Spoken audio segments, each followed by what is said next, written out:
make sure everything works because I've completely updated everything to do with streaming and video recording, and it looks like we're coming through. I'm hoping there's some audio coming through. Well, I guess somebody will shout out if there isn't.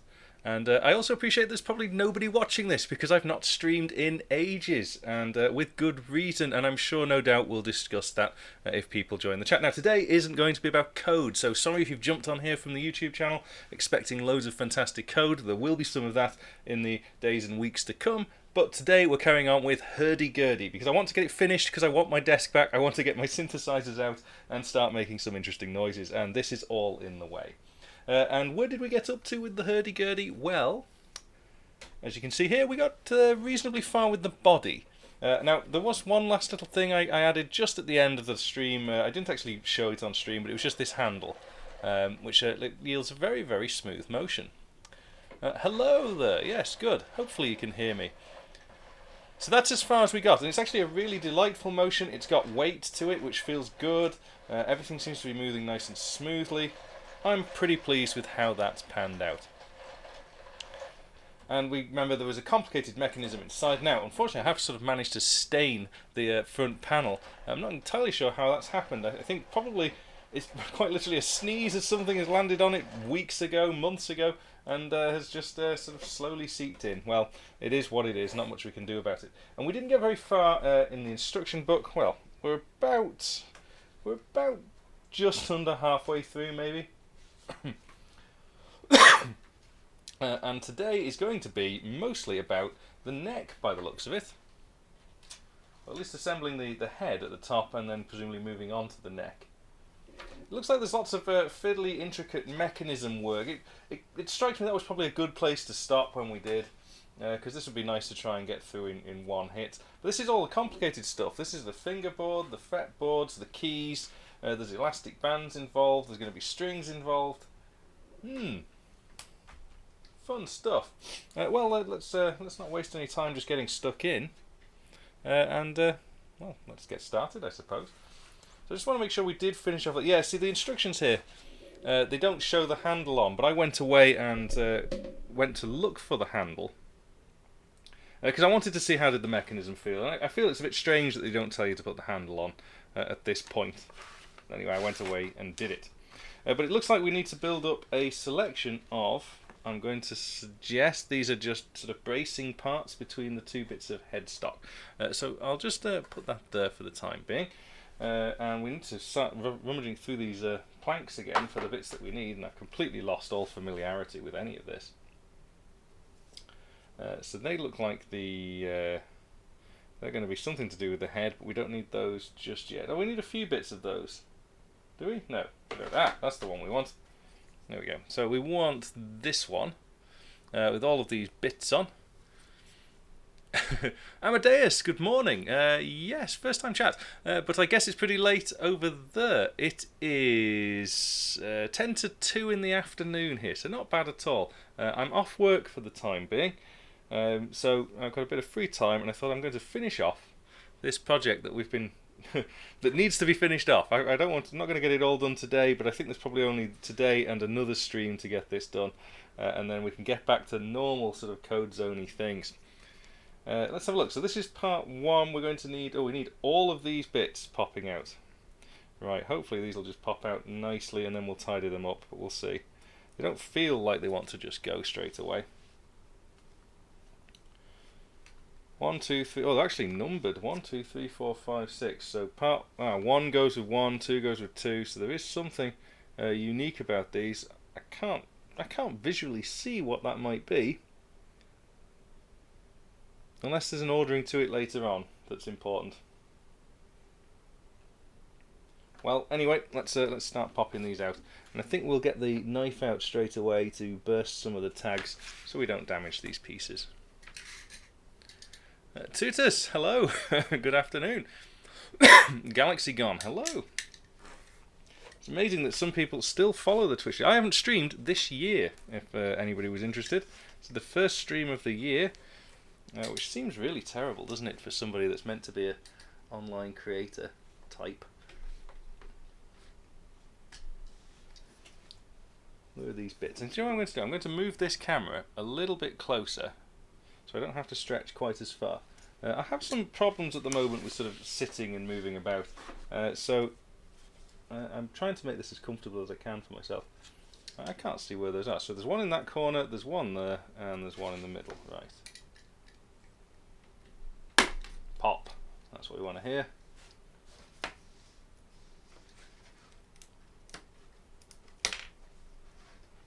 So that's one.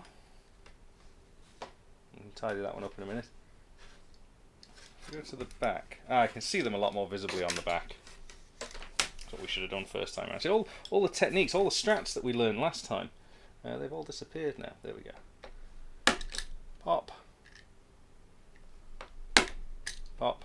I might need a sharper blade. Feels a bit blunt.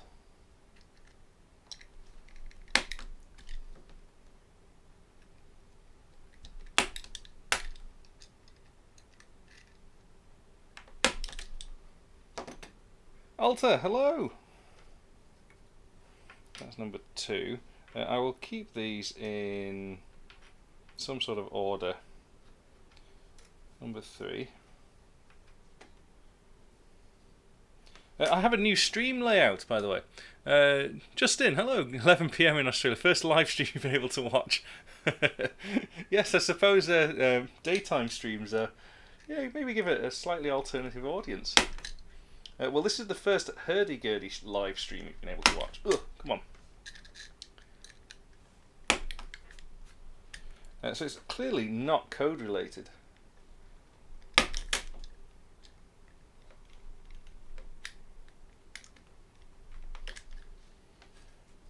It's a bit arts and crafty. But I wanted something easy because it's all new tech, everything's new. So the OBS version I'm using is up to date, the stream layouts are new, my sort of camera setup at home is different now. It's all working, so that's encouraging. Where's that one gone? Pop. Ugh. Ugh.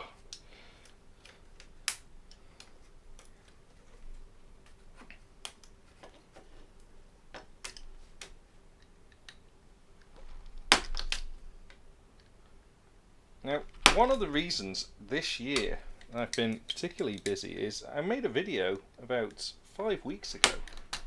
And in that video I foolishly claimed that part 2 will be out very soon, and indeed it should have been, had it not needed to be delayed, because I needed some surgery. I'll be open and honest with it. So I've had my abdomen ripped open. It's currently all held together with staples and chewing gum. And I've had an organ removed, so it's been an exciting few weeks. Wood cracking ASMR noises.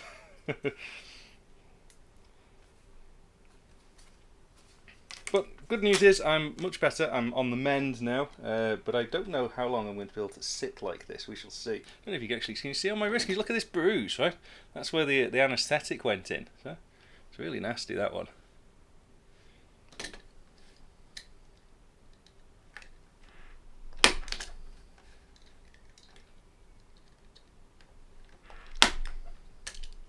So I am recuperating, taking some time from work. Every time that goes clunk, I know that the camera wobbles and vibrates.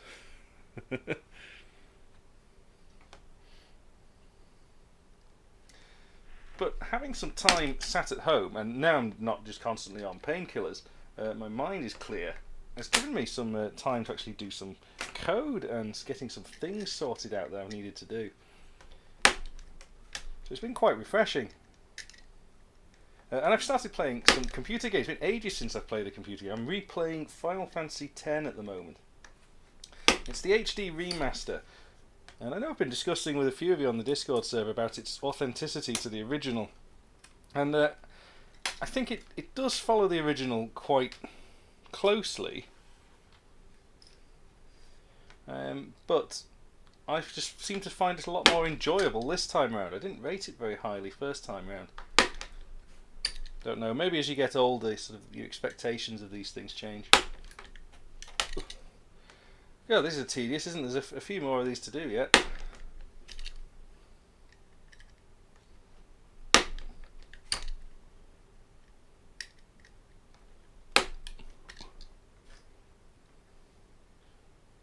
surprised nobody's asked, what's a hurdy-gurdy? That's usually the question that comes up the most. Mind you, I suppose by the time we've got to part 3, you don't know what it is by now, then, you know, what have you been doing? Right. I think that's all of those. So we just have to spend a little bit of time tidying those up. I don't want to get them mixed up either.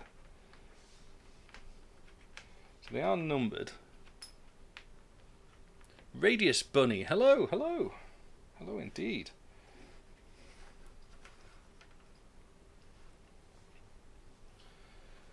Right, the instructions say we also need lots of these little pegs. So this is on item number 3. Now these are pegs that we've used plenty of times before. It does seem that they provide a whole bunch of these pegs. I just need to find where they are, which board it's on. It's on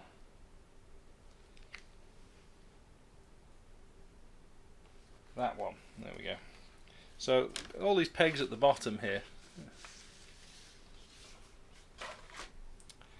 these things, I've actually got a couple spare. They actually provide some spare parts, which is always encouraging. But I'll pop out this sheet of pegs, and then we have to pop out the individual pegs. And these are used to sort of fasten these strips together. Now, that's another thing. You'll hear me coughing quite a bit. This is a problem that's not gone away as a result of my operation, but it's the start of getting it sorted out. So I do apologise for coughing straight into the microphone. Let me just scroll this chat down because, yes, okay, there we are, better. I'll make sure I'm missing anything. No, nobody's chatting today. Tell you what, have a slurp. Ooh. And today we're on, absolutely not sponsored by, today we're on Monster Mule, which is like a ginger beer full of caffeine.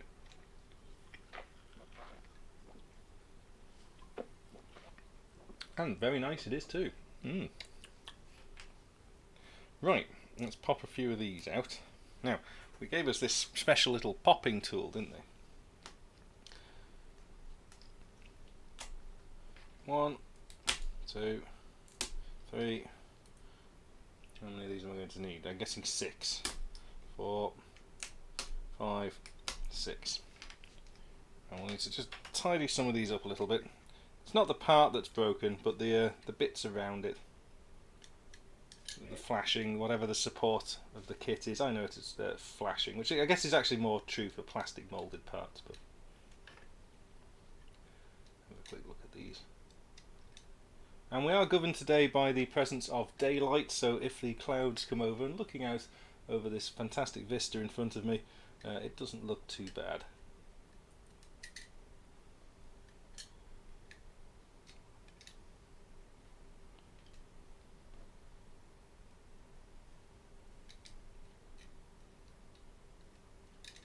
Maybe I should just up the exposure a little bit of this camera. Creepy, hello! Maybe I will. See if I can change that. Just I'm looking at the camera and it seems to be a little underexposed. So I'm just going to see if we can sort that out. We go to camera control. It's on automatic exposure now. If I... Oh. Well, that's about as fine-grained control as I get over it. So it's either that or that. No, so I think we'll go back to that one, but I'll keep it there. There's no other properties I can change, I'm afraid. Have to be that. Right, so we've got our little pins, we've got some sawdust. And what do we need to do with them? So it says, pay attention, big exclamation marks, important thing. Underexposed for the pieces, but shiny fingers, yeah, I think you're right. It's not the best little camera in the world for sort of automatic control like this. Well, the other thing I've noticed is I'm currently using it in 1280 by 720 mode, because that's what I stream at. And I think that restricts some of the capabilities of the onboard camera chip. Maybe something to investigate later on. Right, so I've got to get these together, and I've got to make sure that the numbers are on the same sides, and fasten them together with a peg. Now, strangely, these are decorated on both sides. So that's 1 and 1. Okay, so they're pretty much identical except for the hole sizes. They're stepped, the hole sizes. So this one you can see probably a bit clearer here is this is a rectangle, whereas this side is a square, and that's been a common design pattern we've seen here for getting things to sort of accept little pegs. So I'll peg those together, and that's, I think then I will consider sort of tidying up the part a bit. So hopefully I can just push these together. Yeah, so that peg is free to move when in the one with the larger hole, but needs some encouragement with the official encouragator to go through the second one.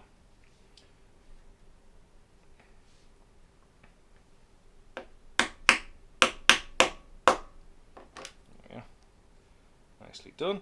And there is a bit of finishing off of these to do. It looks just on the next instruction coming up that we will need to wax these parts. So I'm guessing they are some sort of moving part later on. There's only one peg holding these together though. So at the moment they do freely sort of move about. Anyway, we've done number 1.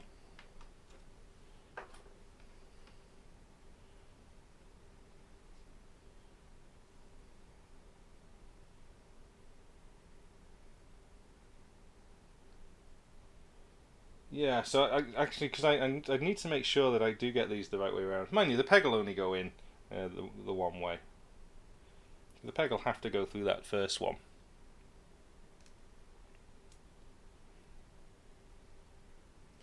I tell you what, tutors, actually what I might be able to do is, if I find where the light switch is. Aha! And if I, is it this one?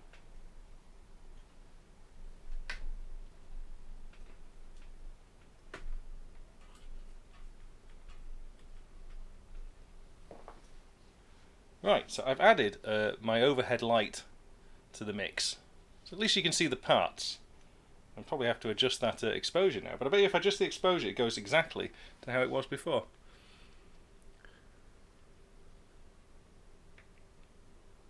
Let's just see if we can tidy it up just a little bit. Configure video, exposure onto auto now. Yep, see it does exactly the same. Is that better?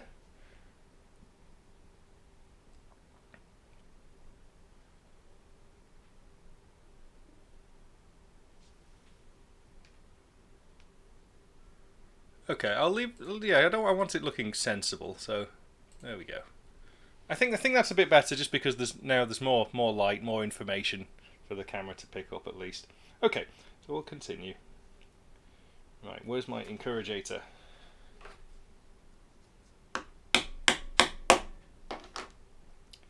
That's number 2.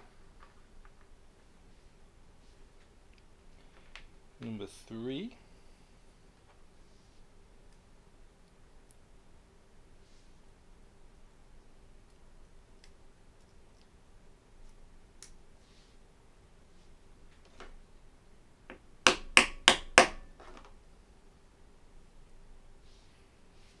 And all along, I know I've been saying just how impressed I've been with this kit. The quality of it has been absolutely brilliant.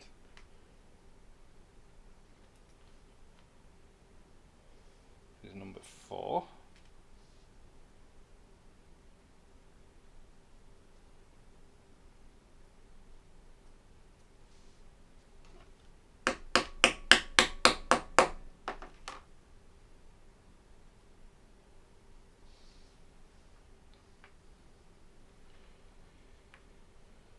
Number 5.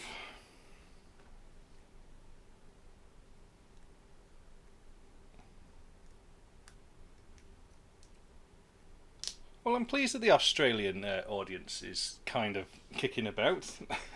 I know that I do chat with quite a few Australians, and it's really only the extra weird Australians that are actually up when I'm up. So, there we go. How far is the Hurdy from being Gurdy? Well, it looks like it's quite advanced, but I think realistically we're only about just under halfway through. So even though this is the big significant part of it, all of the intricate detail work and the neck and the key assembly and everything else needs to come up now.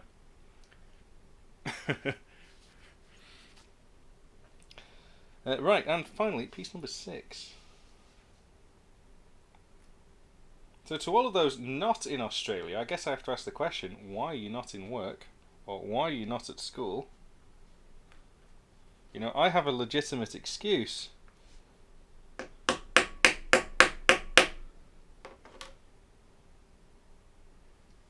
I think probably some of you are in work. Hey, Diego. Easter break. Is it Easter break already? Oh, that's interesting.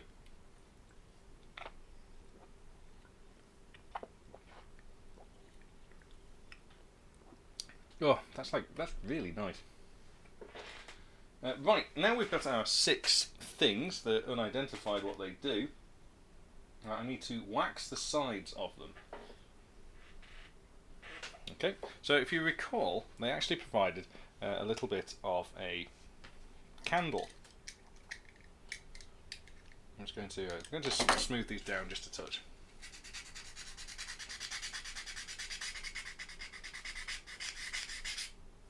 So even though you can still see there's a seam there, you can't actually feel it anymore. I'm at work, but always keep things on in the background. Your videos are a great choice.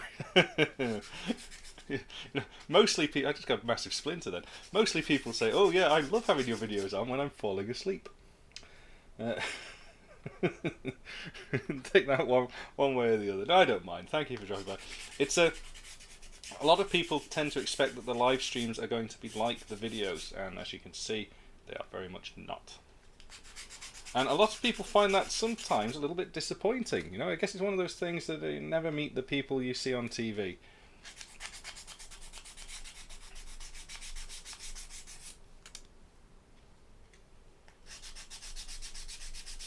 I like doing all sorts of things, not just coding. I do like sort of building things. That's kind of the family business in many ways. The family business.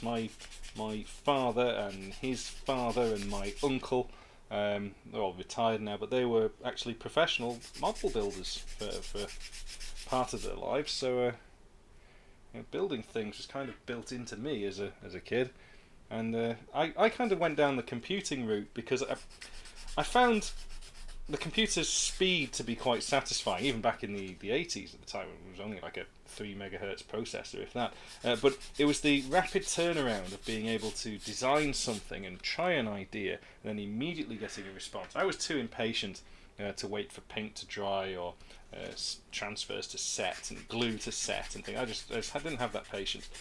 But that seems to have developed later on in life for me, where I enjoy doing things like this. And you know, a younger me would have took this kit and just demolished the whole thing in an afternoon. And I don't mind the fact that so far it's taken me about 4 months, but I do need to get it off my desk. It's taking long enough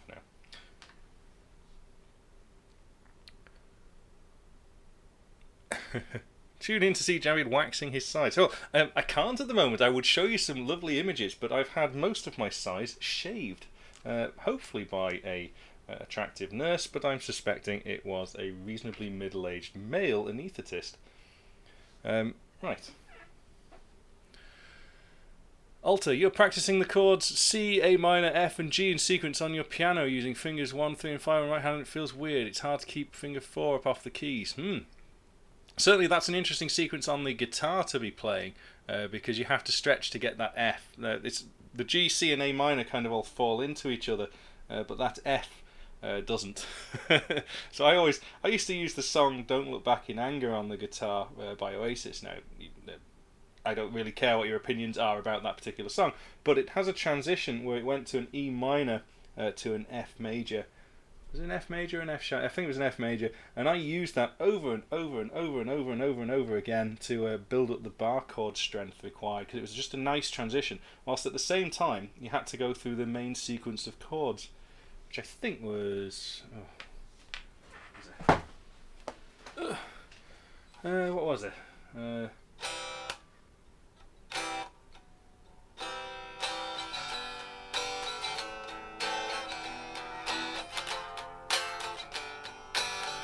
Yeah, so then, yeah, okay, that was it. Yeah. I use that a lot. Don't know about anything about that on piano though. Reality is often disappointing. You're absolutely right, Tutus. Yeah.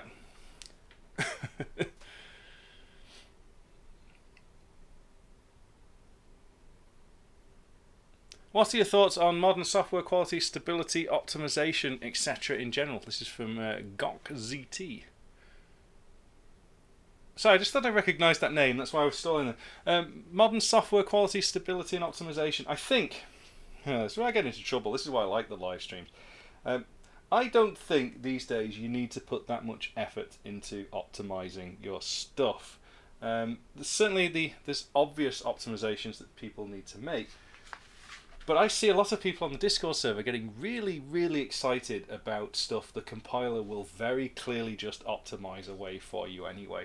And even though it's a very interesting intellectual exercise to solve some of these problems, particularly with modern C++ syntax and that sort of thing, I'm talking C++ here, that you can get really carried away trying to solve a problem. And it's been interesting recently on the Discord server. There's a few guys have been building sort of a generic configuration file format in C, and it's this was a problem that was solved 30 years ago with about 100 lines of very simple C code and string handling, and they've managed to create this sort of 200-line template monstrosity to try and solve the same problem. And I think that's a real problem for the C++ language actually at the moment. Great intellectual exercise, great thought experiment to go through, but in practice, if any of my guys at work delivered code that looks like that to me, I would send them back with it. So anyway, modern software quality, stability, and I've not even answered your question at all. In terms of stability, I don't work on large enough projects to know what sort of the modern standards are in that regard. There's a big part of this falling out here, which I don't need. But quality is a bit of a tough one, particularly for desktop stuff these days. I think the desktop dev environments actually make life more difficult than it used to be. It's great having a good suite of tests in preparation, but now your project setups are so complicated because of the requirements of complicated frameworks and complicated abstractions that I think it's actually very difficult to write tests that mean anything. I've lost track here. What part am I looking for? Part 66 and 67, which is a couple of gears by the looks of it. Which chord? Okay, no, this is a board we haven't touched yet. Look at that. So it's this bit up here. That's what I'm looking for, and there's a whole load of cogs and things.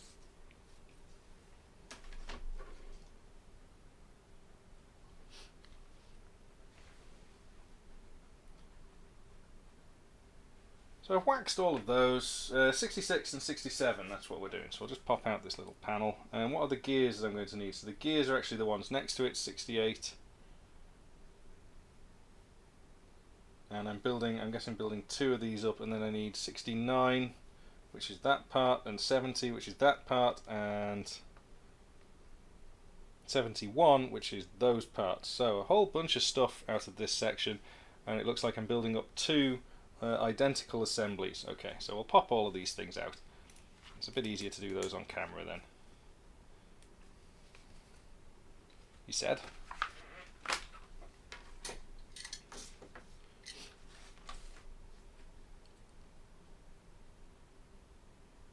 So yeah, I mean, you know, what are your thoughts on modern software quality, stability, and optimization? I'm all very much for the idea that I tell you what. Actually, I'm going to rant a little bit here because it just makes me a little bit angry. That for years and years and years, again, C++, the compiler was getting better and better and better and better, to the point where it could quite reasonably and accurately guess what your intentions were. And okay, there's a debate about whether that's good or bad or not. But now it seems that we're going the other way, that we have to write code which has absolutely zero ambiguity to the compiler, which is requiring all of this sort of horrible sort of template mess. I really don't like the direction C++ is going in, and it will be a victim of its. It'll suffer, and it will actually, I think, probably fall out of favour. Or it'll change. It'll fragment into two versions, because I look at the sort of the so-called modern side of it now, and I think it's barely legible, it's barely readable. Somebody's lost the plot here, that devices which could just be a single keyword now require 200 pages of templates. It's not productive. 66 and 67, that's those gears. These gears. Now, popping out gears is the one thing I didn't like doing, because it's very easy to break the teeth. Hopefully they'll just.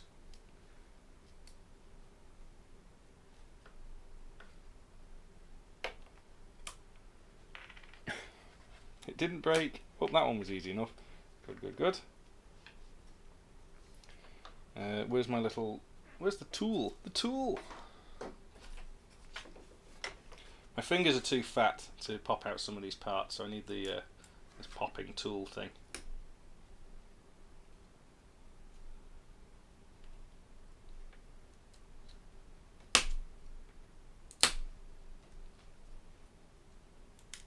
Oh, I don't want to pop those out. They're a nightmare. Look at those. Awful. Please just be easy.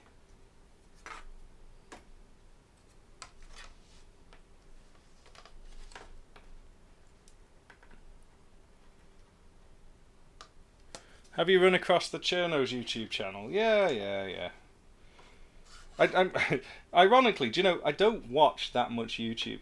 People assume you do a bit of YouTube yourself, and you've got to be part of that YouTube crowd. I get far more enjoyment out of the videos that are submitted on the Discord server by the community, because they're usually just simple little demonstrations or applications, and the ones that catch my eye, I never tell people this, but I do actually feature them on my own channel on this, on the clicked links. I'm probably due to update a few of those actually.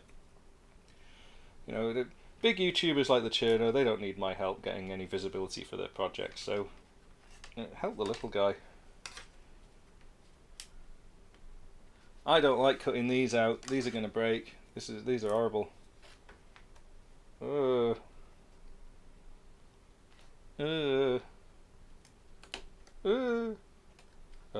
we go. We determined this wasn't good for people with blood pressure, was it?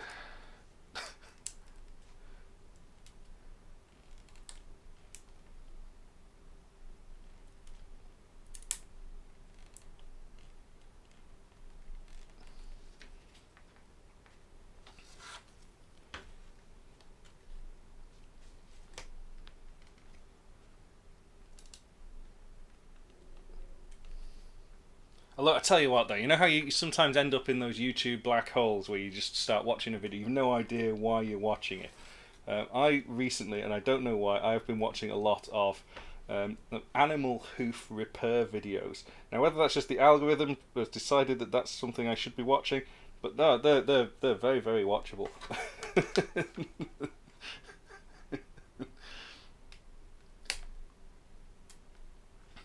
Animal hoof repair. I mean, repair is probably not the right word. Treatment is probably the right word.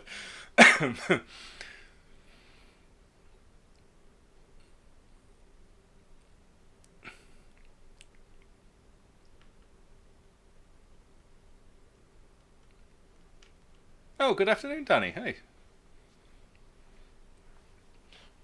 Right, so I've managed to successfully break all of those gears out. Oh no, I haven't got two big ones here, haven't I?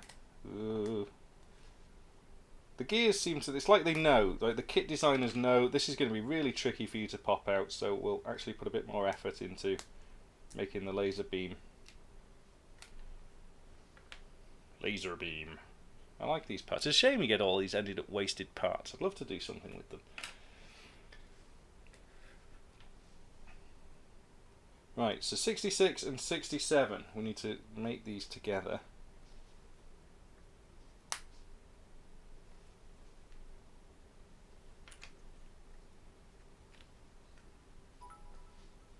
Oh, thank you, Danny. It's surprisingly enjoyable watching. You know, I think you're right, and I feel the same way about. I guess you could also say the craftsmen, but musicians too.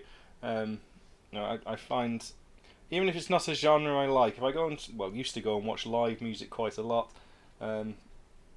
Just somebody that's excellent at playing their instrument is a thoroughly enjoyable thing to watch.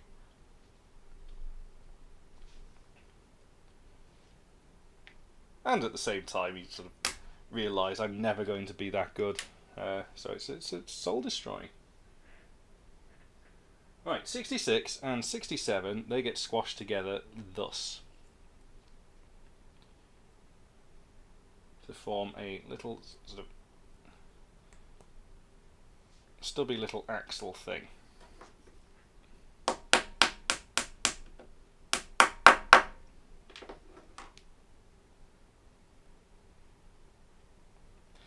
And with that stubby little axle,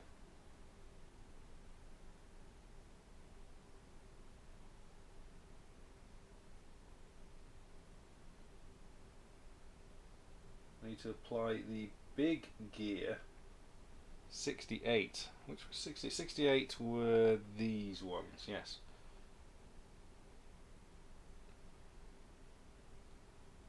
Is that symmetrical? It's not symmetrical. The holes should be at the bottom. So it's got these little marking holes just at the bottom. Should be that way up. How's your progress with the piano coming along? It stopped in about February. When did we have the storms? Was that just before Christmas or just after? Because where I keep my piano, my roof fell in. Rather awkwardly. The piano's fine, but at the moment it's currently under a dust sheet, waiting for the roof to be repaired. Because it wasn't just our roof that got damaged, everybody's did.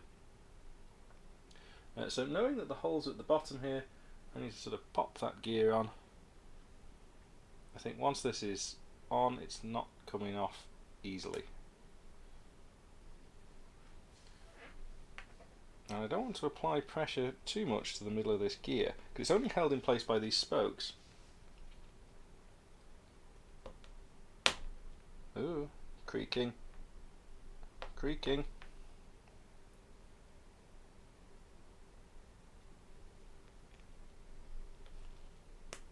You know what, I'm going to treat these up a little bit.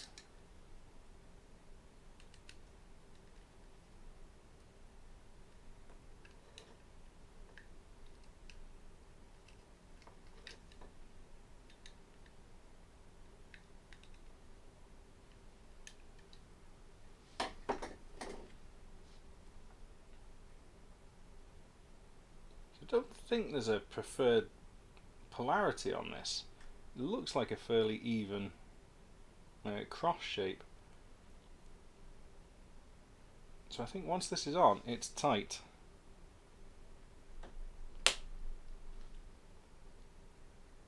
And that's just how it is.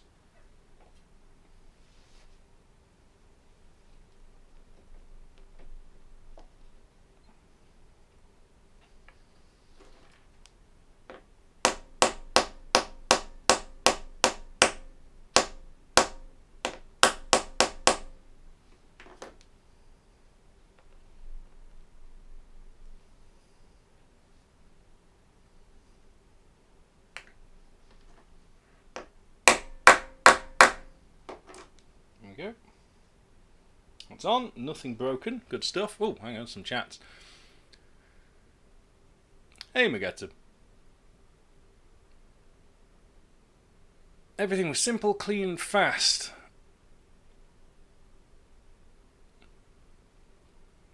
Oh, well, I mean, if you look at it from that, yeah, I mean, the prevalence of available clock cycles has not been exploited by the development community in the slightest. It has in the embedded systems world, but certainly the desktop computers are appalling these days. It's so horribly, horribly wasteful.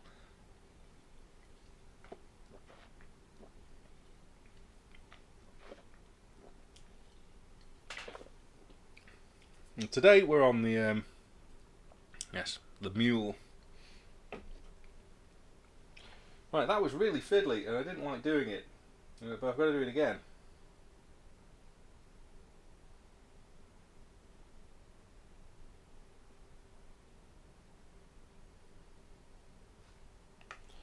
So we've done it for one.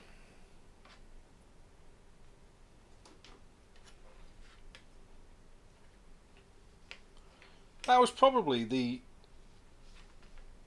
most difficult gear coupling we've had on the Hurdy-Gurdy so far. I don't think I've needed to use the encouraginator.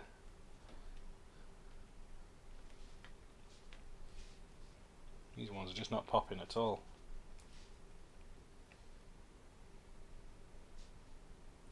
Oh, get a little knife on these, pop them out.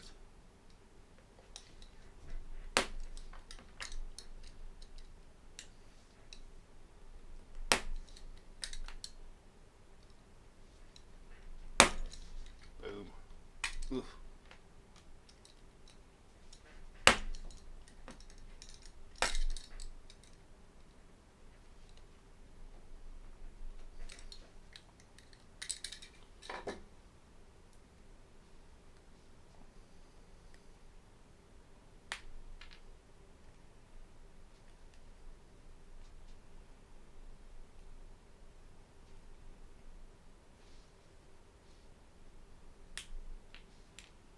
Right, that's how you spoil heap. Clip these together.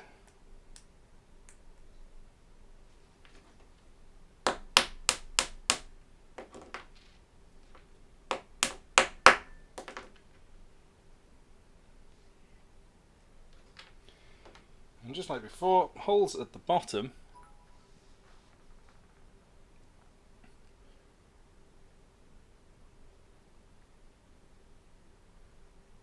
Oh, thank you again, Danny. Justin, you should give them a try. They're, they're incredibly Moorish.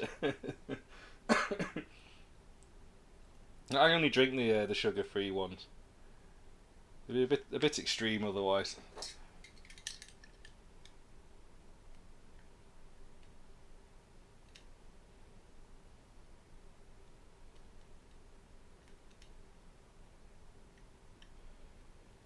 Yeah. Holes at the bottom. Line it all up. And you see this one? This one's going a lot easier.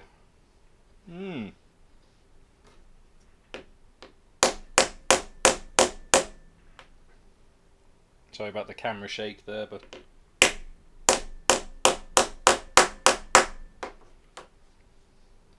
think that's just another little tap. There we go. Right. You can't actually drink them. I think that's the reason people drink them, though.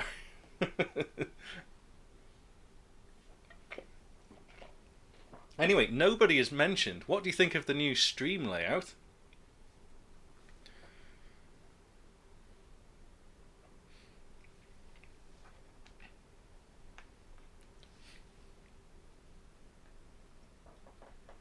Right, so now I need to wax everything by the looks of it, just everything. We'll start by waxing those.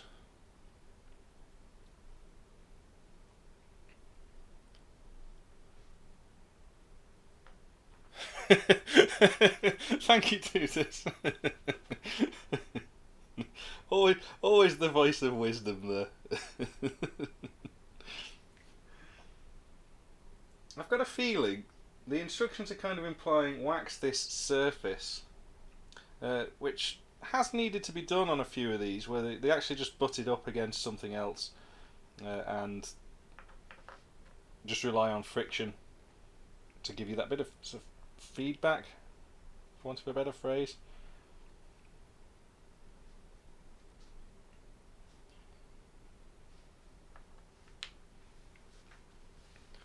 Well, I've decided. I'm sort of off camera. I appreciate that on the small one. that I'm going to get back into streaming and videoing making again now. I've got a bit more time this summer to do these sort of things.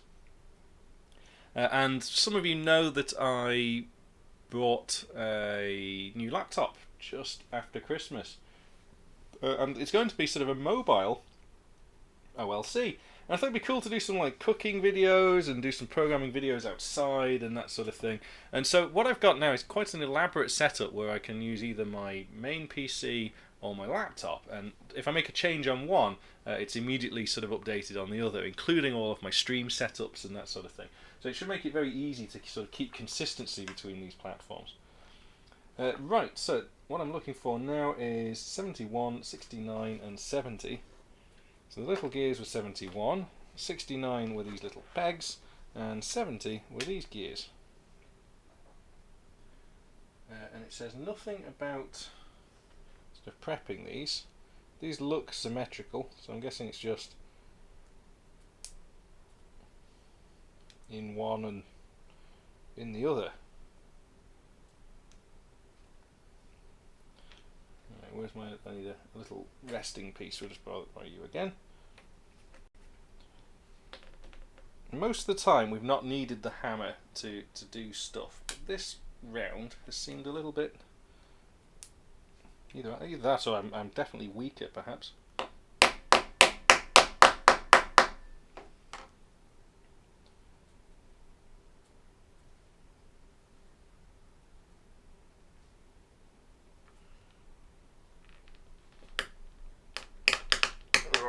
Listen to that crunch. Now it does say you've got to wax the teeth. that's easier said than done with my candle.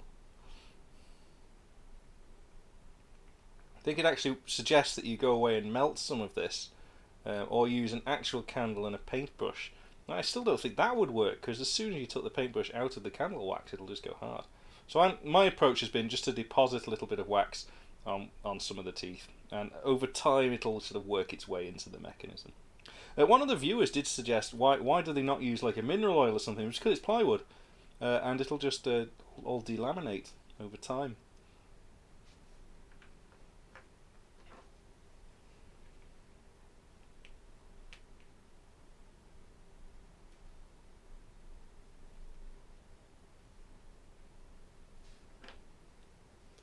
Right, so that's one.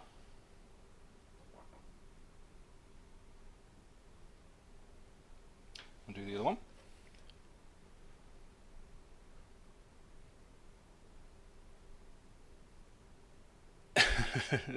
Listening to me in 1 times speed.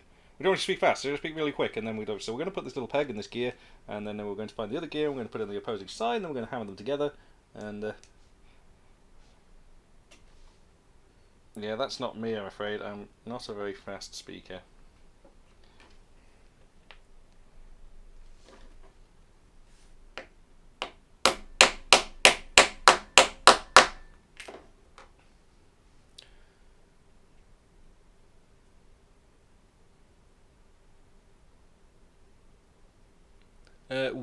Why is only the x-axis and not the y-axis multiplied in the aspect ratio in performing a perspective projection? Because you want one to be a ratio of the other. That's a common question. You'd be surprised a lot more people ask that question than you think. It doesn't matter whether it's width over height or height over width, as long as you're consistent with it. It doesn't make any difference. You want one to be a ratio of the other. So if you divide both sides by the other sides, then you've not got a ratio.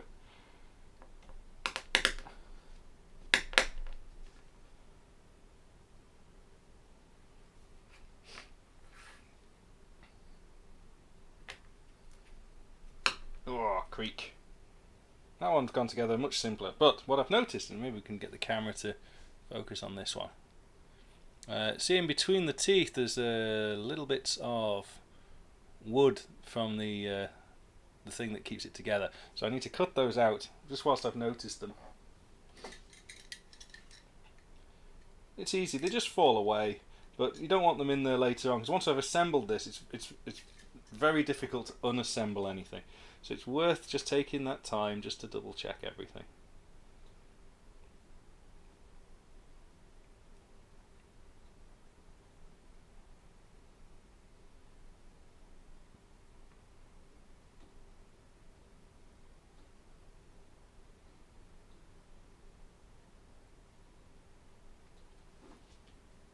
Yes, also don't forget, once you've made a ratio out of it, you nominally select one of those axes to have a range of -1 to +1.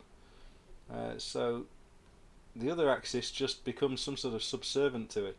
I think in my video I choose the height of the screen to be the dominant axis. So the bottom of the screen is -1, but it gets flipped, so it becomes +1, and the top of the screen is -1. But the x-axis would therefore, on a 16:19 ratio, go to something like 1.33333 recurring. I don't know, something along those lines.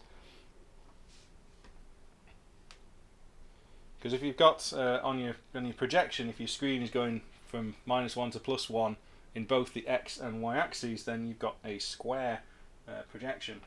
It won't look right; it'll be distorted. Right. Gears. We have lots of gears, lots of parts being assembled, but we're not sort of seeing anything come together, are we? We're intermediate stages, but we're on the next page of the instructions and getting to the exciting part because these are big pieces. So it looks like the pieces we want are these bits. I mean, that one just fell out, so that's always a good start. As did that, so we'll take those. We'll only need one of those. And the one I need is that one. Right, they are actually different. So that's it's good. See, somebody actually thought about this. If the parts look similar, this one doesn't have the same sort of decorative parts. So you can still identify them in the instructions. So I can put that one back. We're going to need this bit. It's got little arrows on it. Part 73. That's off a board we've not really used very much of. 73. There we go. 73, and it's different to 72 and 74. Okay, so they're all different. Right, we need to pay attention then to what we're doing here. So I want 73, 72.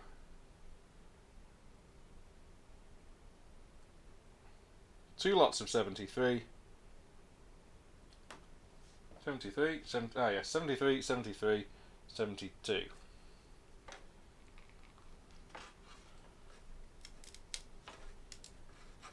We'll pop these out with the knife. Which is which? 72 is this one in the corner, and that one over there. You need to flip it over, because when it's flipped over like this, you can see where the tangs are that you need to cut. Let's zoom right in. Come on, camera.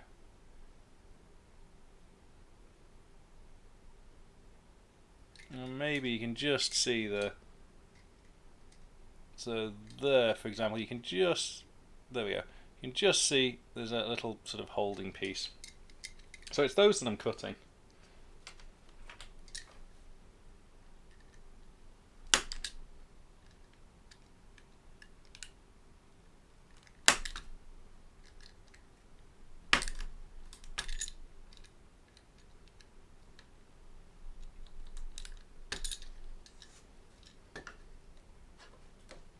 Are there any UK mains electrical enthusiasts in the chat?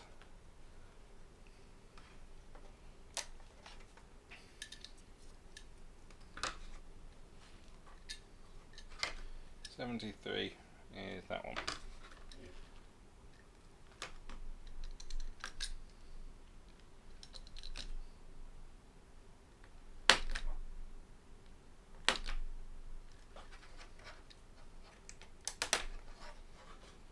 And I need this 73 as well, don't I?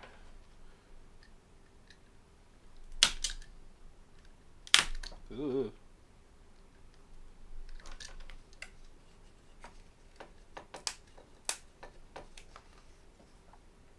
Let's have a bit of a tidy up of those. That sounds highly specific. Well, it's the safety features actually that have caught my attention, because yesterday I was working peacefully on my laptop in my living room,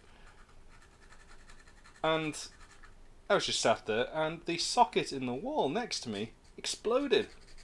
It actually exploded with a puff of sparks, and some landed on my sofa and have damaged my sofa.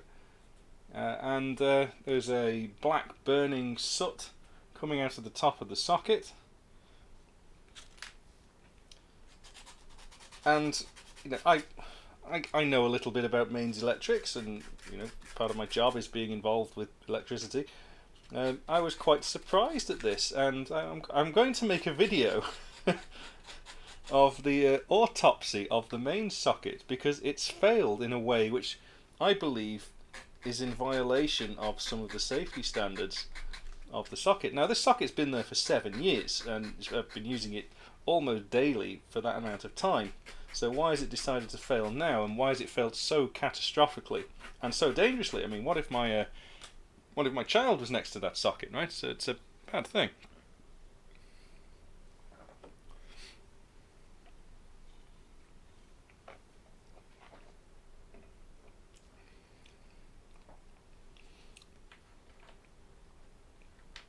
Right, 73 is the decorative ones with an arrow, and it says we've got to get the parts like that.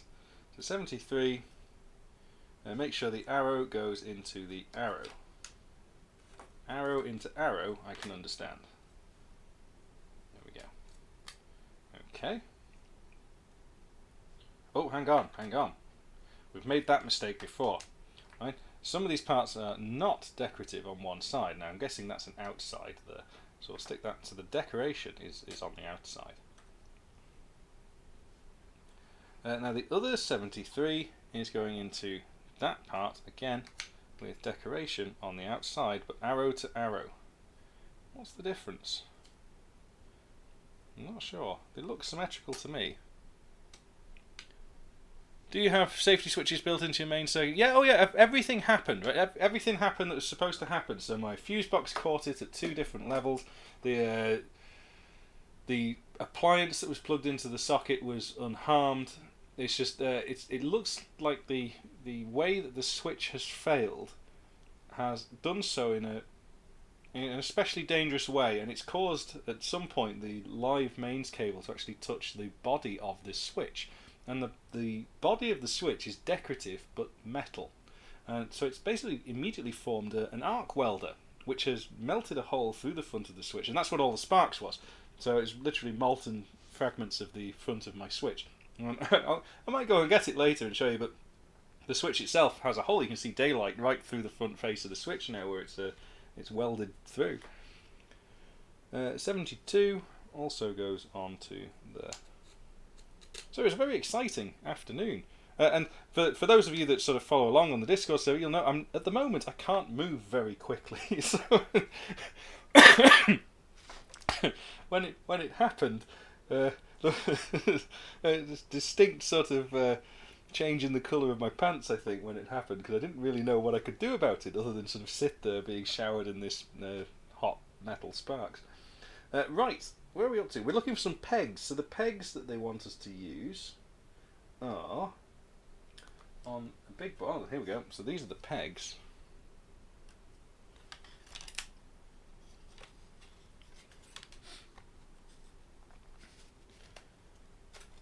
Metal switch face. Well, it's decorative metal. You notice it looks like it's it looks decorative.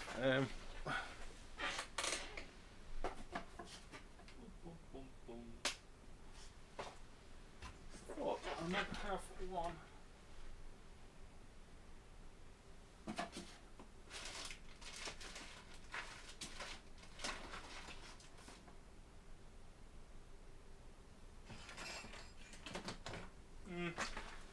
No, I thought I might have one kicking around, but I don't have one sort of to hand. What is the part that it's asking for on here? Is 40. So these are these strange pegs. So see these pegs? These have a curvature to them. Go on, camera, zoom in. Where are we looking? So it's a spring-loaded peg, which once it's gone in, these will never come out. Well, the point is too, you're absolutely quite right, is that in order to sell this equipment in the UK, we have very, very strict rules on what is allowed and what is not. And it's, you know, notorious. You will have seen the YouTube videos on the amount of safety features that go into a British standard plug. So to actually allow this to be sold, and the way in which it has failed, does raise a few eyebrows. So I think it's worth me putting together a little video and just seeing what the fallout of that's going to be. Right, so I need to get 3 of these. They look like teeth, don't they?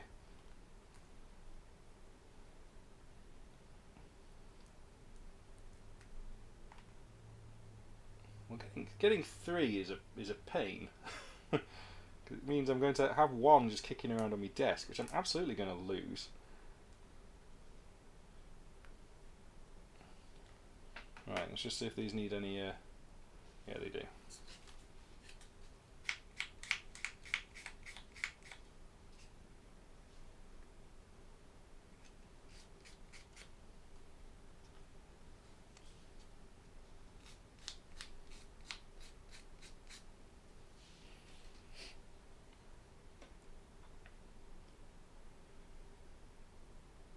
Yeah, cables and things that you plug in, yeah, you know, they're always a bit dodgy depending on where you buy them from. But the actual wall sockets themselves, these are from B&Q. It's raining outside. B&Q, which is a reputable supplier of this equipment in the UK, particularly because it's supplying to domestic users, so it's especially safe. It's not like it's specialist equipment or anything like that. But yes, most discouraging that it did fall apart so catastrophically. So that is round like that, and the pegs are going in there. Right, once this is in,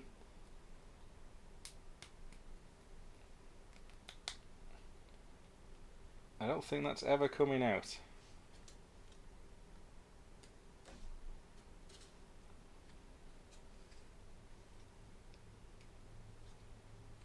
There's one upright that way.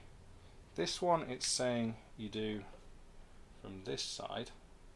It's quite a clever design, because you've got to get it in at this funny angle, but the natural shape of the piece allows that to happen. I wonder how many prototypes that the kit they had to make. And this one on its own is from above.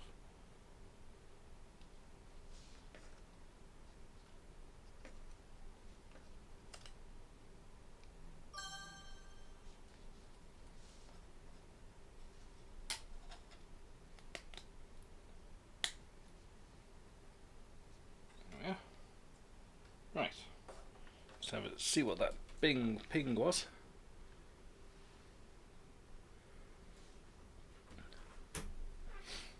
You had an expansion cable trip your power supply at your old house, which was plugged into a dryer. Yeah, you see, your appliance should be able to run indefinitely without damaging your wall socket. That's a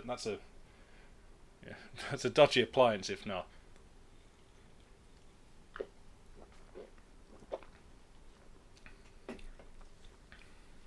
Well, you see, I don't know which countries natively have an earth supply to their equipment as well. So you wouldn't be getting that many shocks if you had your equipment earthed. Now, in the UK, we also tend to earth our heating system, maybe for that very reason. Well, maybe I don't know if that's a common thing or not, but certainly mine is. Right, 76 is some sort of lever. Oh, that looks like those there. These parts here. 76, some sort of interesting... Well, it's not a lever because it's going to be fastened in place. This is a bracket. Ooh. Ooh.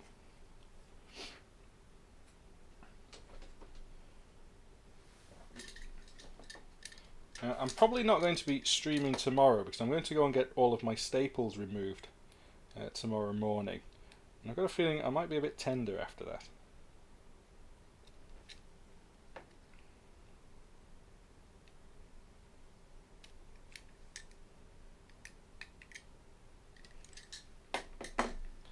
this part, whatever this is, lives in that hole there. Oh, it lines up. So there's a hole it lines up with and a slot it lines up with. And then we can start putting some gears in. Okay. You see, I would have put this part in before inserting that into the other panel, because now it's just awkward to hold. There's not a single flat face on this in any axis, so it's I can't rest it against anything.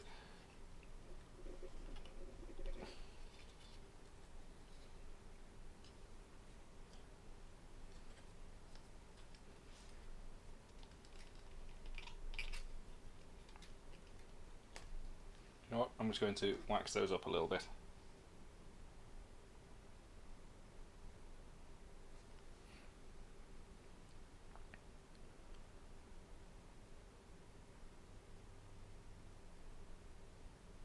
Is the derivation of a perspective projection a topic you consider doing on stream at one point? No, I mean my first 3D video was pretty much nothing but perspective projection matrix calculation, wasn't it?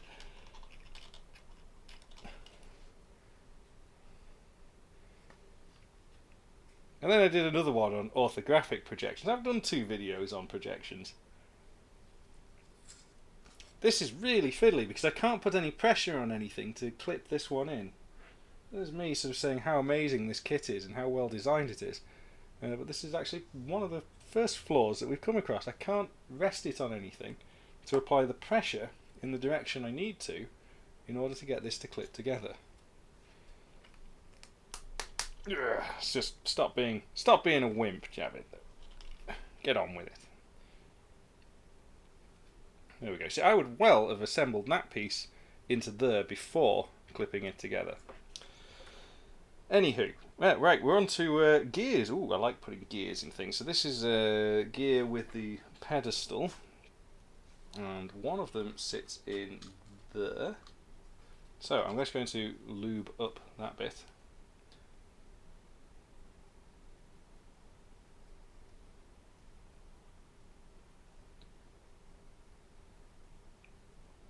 It does look like that the whole gear assembly rests against the surface there, so we'll just put some lube on everything.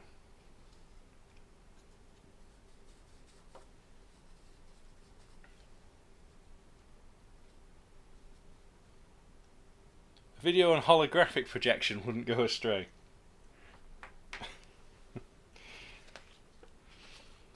Okay, oh, adding more gears, right.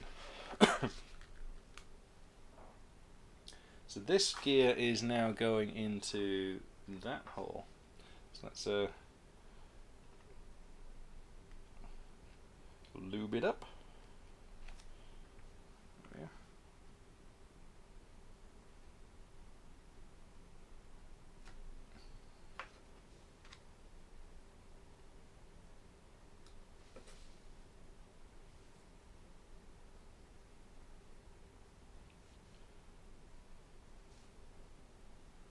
Okay.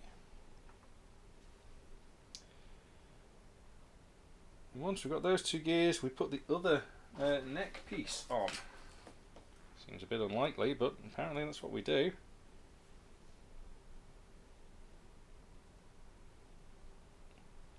That's going to sit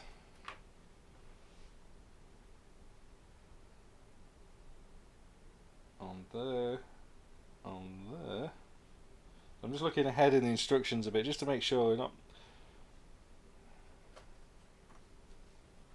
getting something obviously wrong. Because when we squeeze this all together, I don't think those gears, well, they should.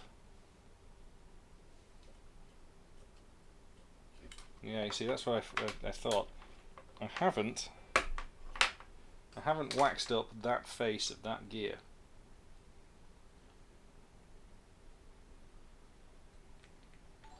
There we go.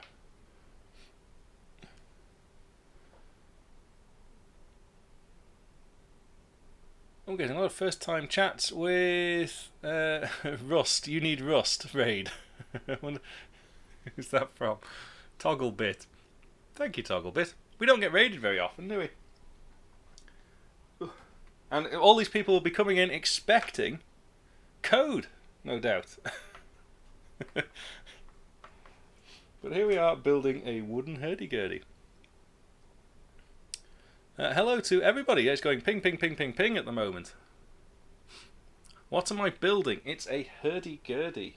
And once I've established this neck bit, I will show you the rest of it.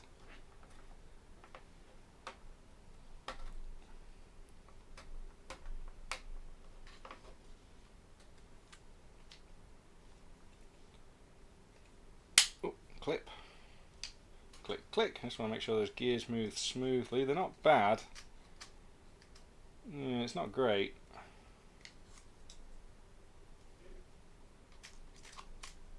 Might need to run that in a bit. What we've found in the past is whenever we stick gears in things, turning them manually is rubbish. But when you eventually turn them by the actual drive shaft mechanism that's required, they turn very, very nicely. So the body, for example, of the hurdy-gurdy, here we are. It's quite an elaborate mechanism of plywood gears. There's gears all over this thing. I'm going to get some pictures in the back. And they all feel absolutely brilliant, but when we were building them, they felt terrible. It's really nice. Really nice and free spinning. So a hurdy-gurdy is sort of an elaborate musical instrument. It's a string instrument that's played with keys. I wonder if we can actually sort of make that better. I think it's not running true. So as we turn this gear, you can see the other gear is it's not remaining sort of planar. Now if I squeeze this together a bit, that does start to help, but I think we can probably improve that gear and how it's sitting on that peg.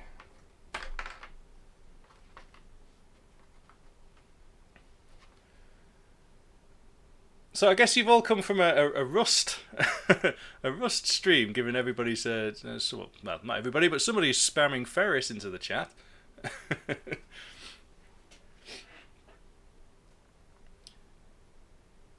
If we build it in Rust, it'll be safe. Well, I guess yes, I'm going to keep. Given we've got a load of Rust fans in the chat, obviously I'm going to keep my opinions about Rust to myself.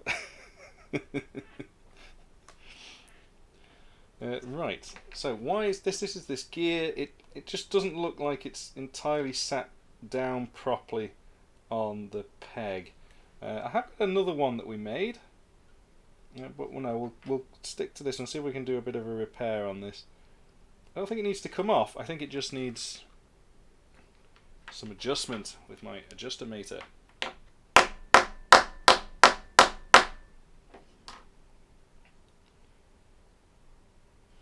Try that again.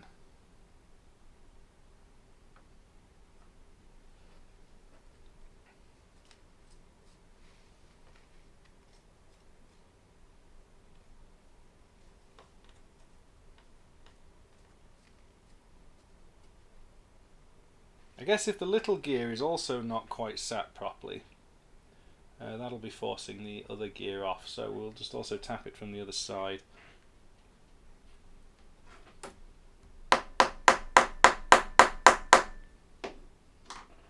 There we go. I don't think there's much more I can do, so I'm just going to rely on the fact that the rest of the kit has been impeccable when it has been gluing, fastening moving parts together. So it all just slots together very nicely.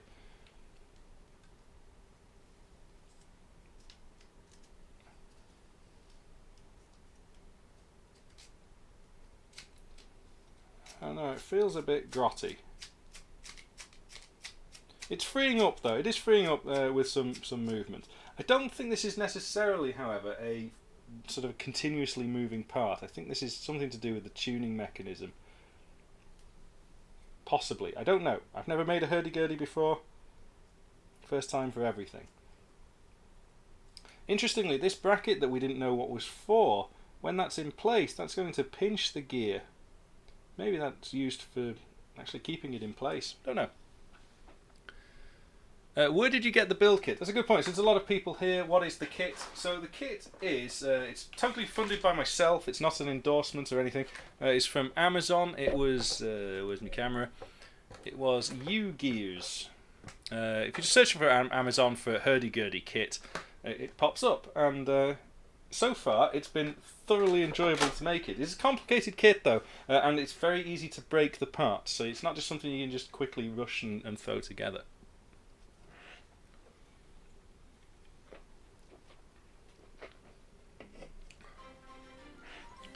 Oh, thank you, Fizzy Buzzy Beezy. Right. Oh, I'm going to have to catch up with all this. We don't get very many people sort of watching us, and because it's the first time I've actually streamed in a while. Mainly because I've not been well, and I've required some fairly major surgery. In fact, just last week I was in hospital, so that's why I've not been streaming, and sort of getting back into the swing of things now. Right, we need part 75.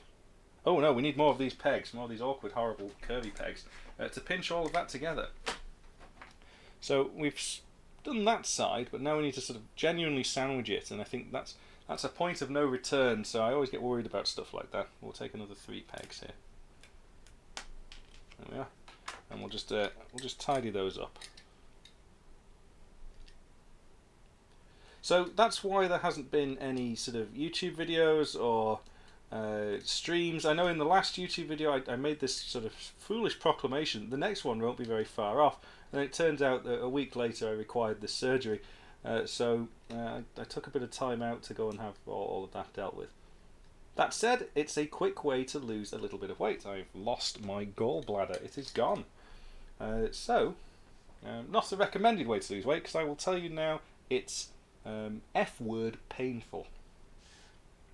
And we'll keep it as clean as that. Right, I'm going to put these pegs back in. I'll just do them the same orientation as the ones on the opposing side.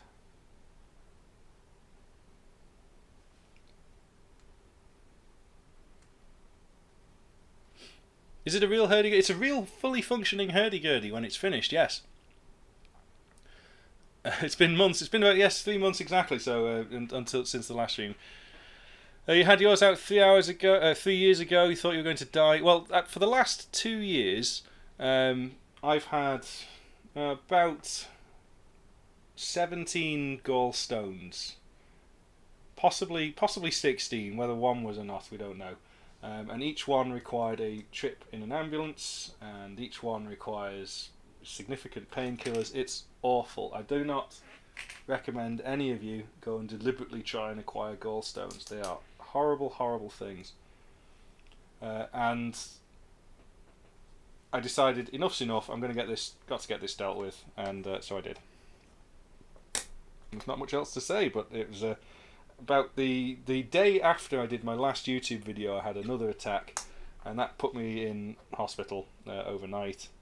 And I thought, you know what, yeah, I've got to do something about this now. So I found a surgeon and said, "Mister, chop out me gallbladder, please." And he did.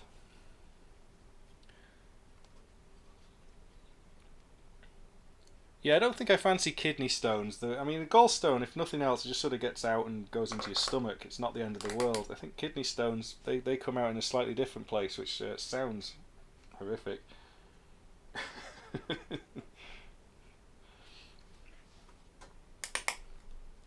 All the guys in the chat winch simultaneously.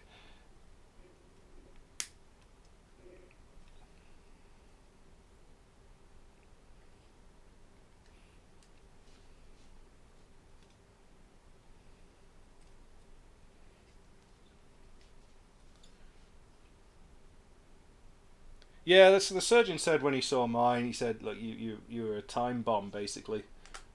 It was so inflamed, it was so knackered that the surrounding organs had started to fuse to it because of the blood supply. So it took a lot longer for them to cut out than they were expecting. Oh, lots of gift subs going on.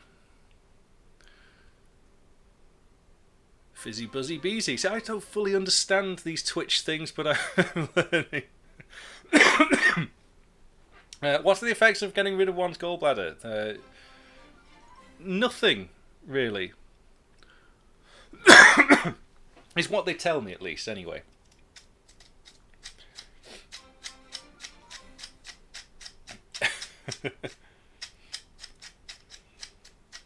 And you know, I've had it out now. Well, it was a week last Mondays when it popped, when they got rid of it. And so I was bedridden for most of the last week. So this week I'm up and about a bit more. There's no pain now. Hopefully we won't get any more stones. Yeah, that's starting to feel better. It doesn't feel great. I know it doesn't look great, but it is starting to feel a lot better now we've sort of pinched all that together and strengthened it.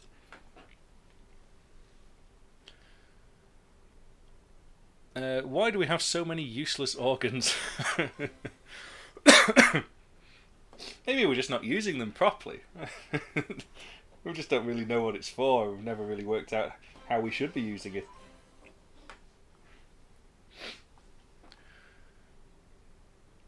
It's a whole bunch of Twitch subscribers. That means I'm going to have to start doing this a bit more regularly, isn't it? I mean, I didn't have a particularly high-fat diet beforehand, so I'm not expecting significant lifestyle changes are required. But I'm taking advantage of the opportunity to sort of lose a bit of weight. I could have done with losing a bit of weight.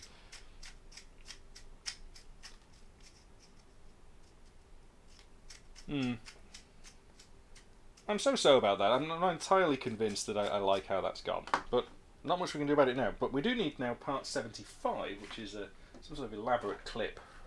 We'll find part 75.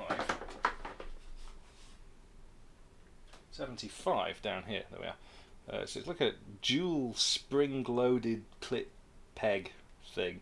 It also looks incredibly delicate to pop out, so I think we'll get the knife and help this one along a bit.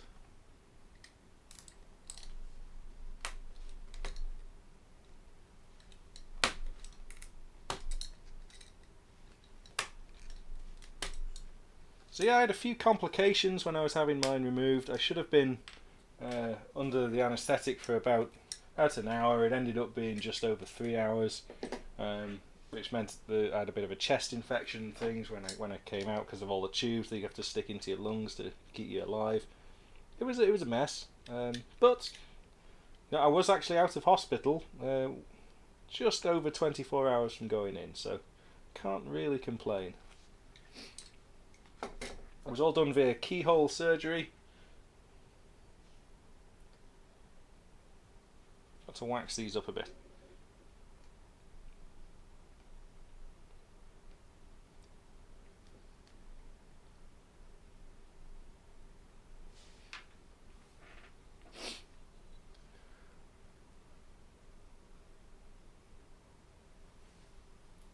Gallbladders are super useful. You have to live on seal meat. Yeah, I think that's probably what's by. Thank you, Fizzy Buzzy Beezy, for all of that. It's very kind of you.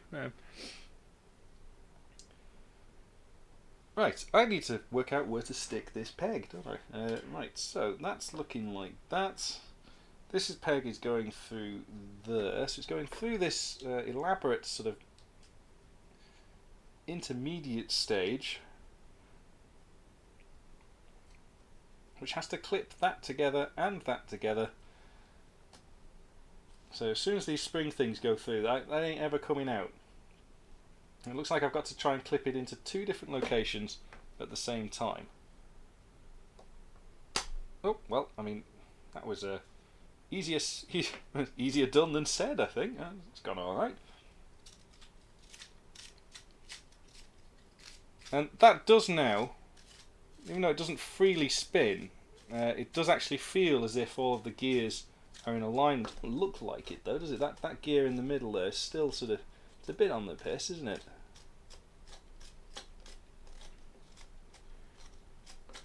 Right. Anyway, I'm not entirely sure what those gears are for, but I suspect they're just something to do with keeping the tension on the string.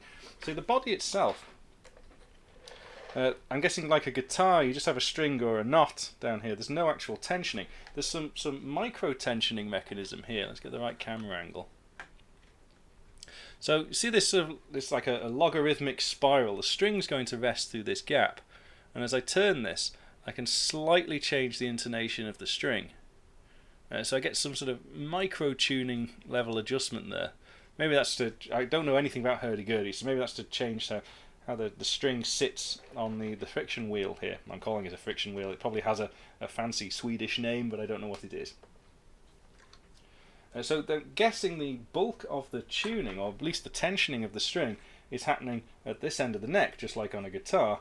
So you want a way of keeping those things up there. And I don't know, maybe it relies on friction in order to do that. We'll find out as we start developing the kit a bit more.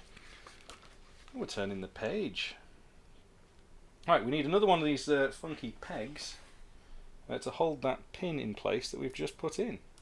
There we go. So that seems to have settled, and we're going from underneath this time. Ooh, look at that splinter stuck up my thumbnail there. Yeah.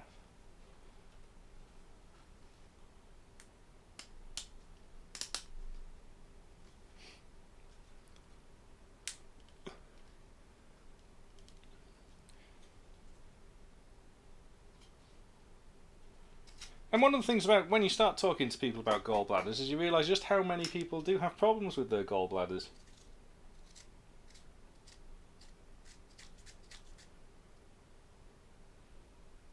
Now on my hurdy-gurdy I think there's two strings. One is to do like a melody and the other is to produce a drone. It's like a string bagpipe in effect.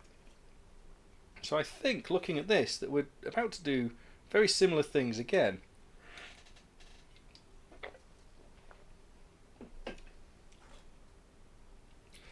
And perhaps that's also implied by it looks like this side here is a bit shorter than that side. So, but there isn't a third neck piece to put in.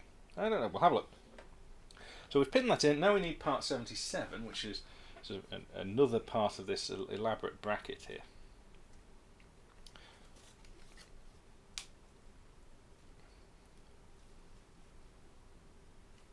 I think I'll. Don't think it needs cutting out. Just want to be careful.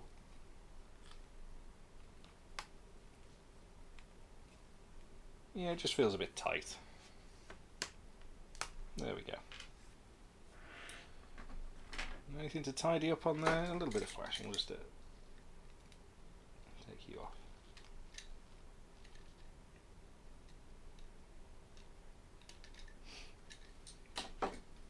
And according to the instructions, this sits on our neck. This sits in this hole here, that way round. Yeah, which lines it up with that slot there, and it's going to support more gears and bits.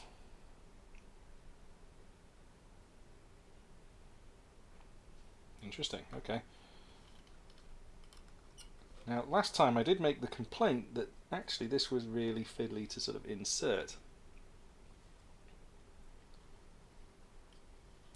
because you've not got a way of resting it in such a way that you can apply the force in the direction you need to. And then it just all clicked together, so it made me look a bit foolish. Well, hopefully that's going to happen again. Doesn't feel like it. So let's put a little bit of lubrication on there. Looks very tight actually.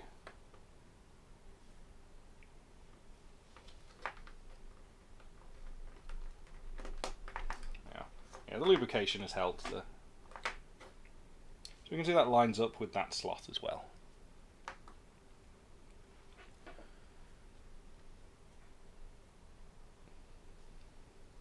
And normal service will be resumed at some point. We'll be going back to some programming. Whilst I've been taking this bit of time off, I have actually been working on a few interesting tools. One of the things I'm going to be using for space things, so don't think that it's all just disappeared. That is coming back.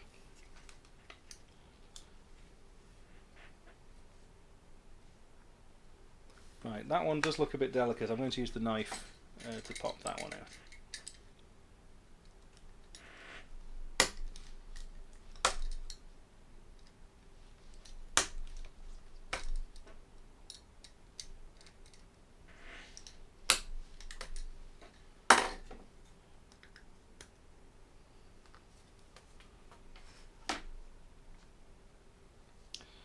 So I've got this peg. It says lubricate these springy bits. Okie dokie. Lubricated. these springy bits go through there.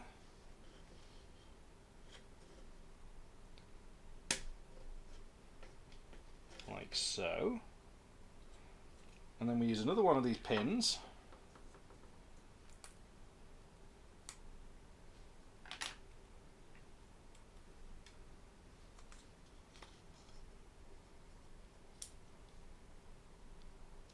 And we pin that in. I've no idea what this is going to be doing. Obviously it's supporting something in this hole.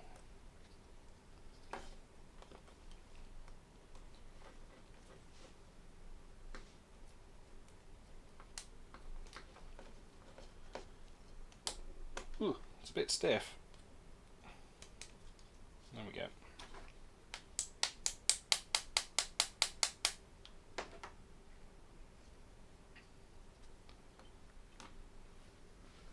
Went and watched a couple of videos, now you want a hurdy-gurdy.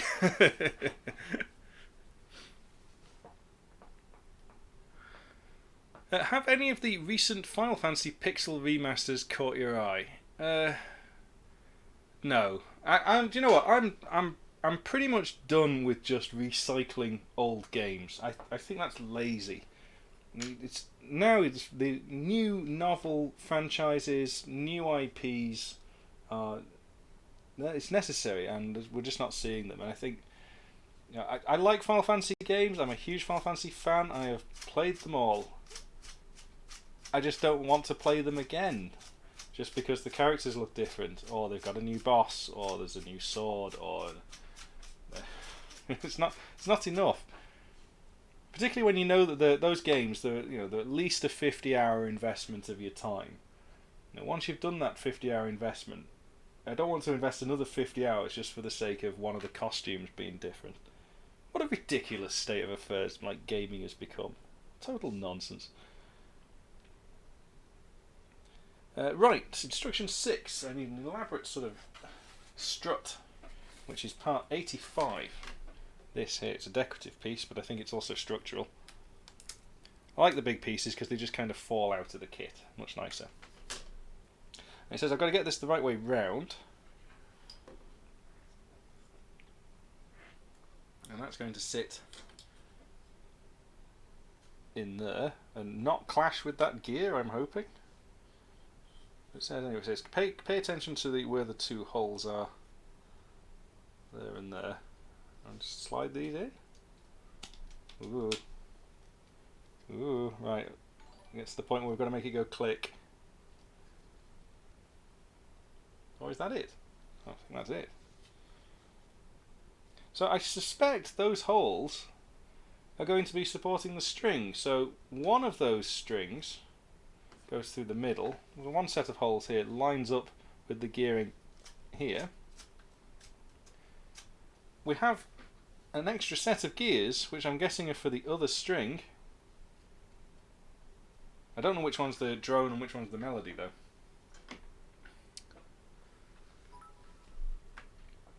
Wow, is the mallet made from the kit? Yes, yes it is.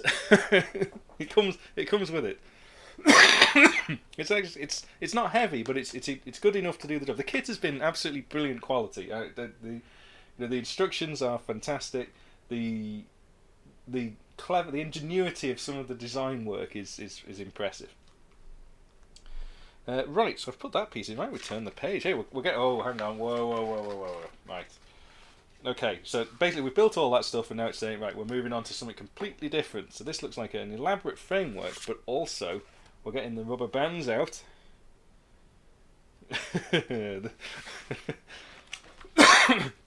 I'm guessing this is the keyboard. Right, so before we move on to the keyboard, I'm going to glance at the chat, and I'm going to have a slurp of my drink.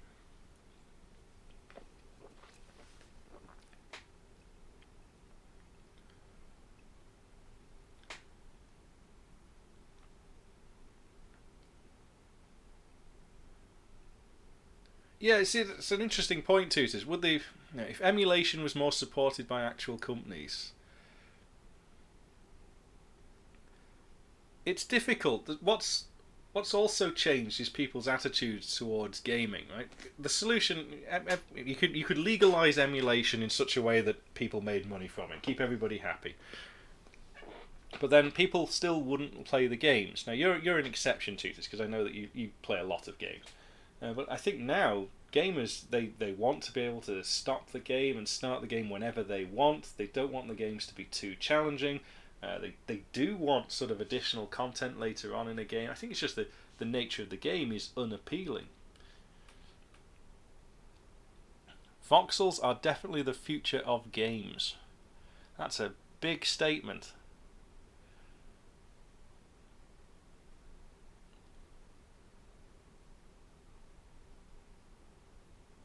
And Danny Cron with the bits here. You've got to be saving these bits, Danny, because I know you need a new television.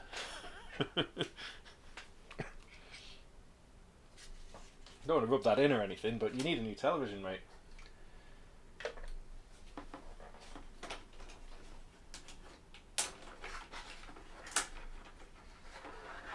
Right, so we're getting to the bit that looks like some sort of cryptic Fez-style puzzle. It's going to need wax all over the place. I need a whole bunch of keys. Right. So the parts I'm going to need is this panel here.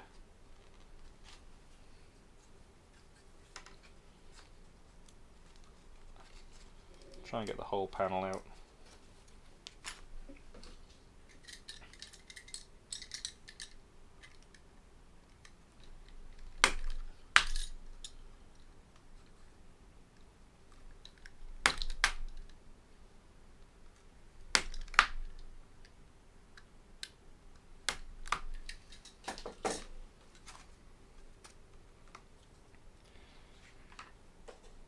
Try and get this part out, see where it's clipped in. There's one there. Could do with getting myself a proper craft knife when I'm doing these things. My trusty Stanley knife here, I think is a little bit blunt force trauma for this, but it's getting the job done. I just can't be very precise with it. Right, so I know I did those two pieces at least. It's also saying I need these parts here, 63. A whole bunch of those pegs. Pegs with a little sort of hook on them. So let's get part 63 out.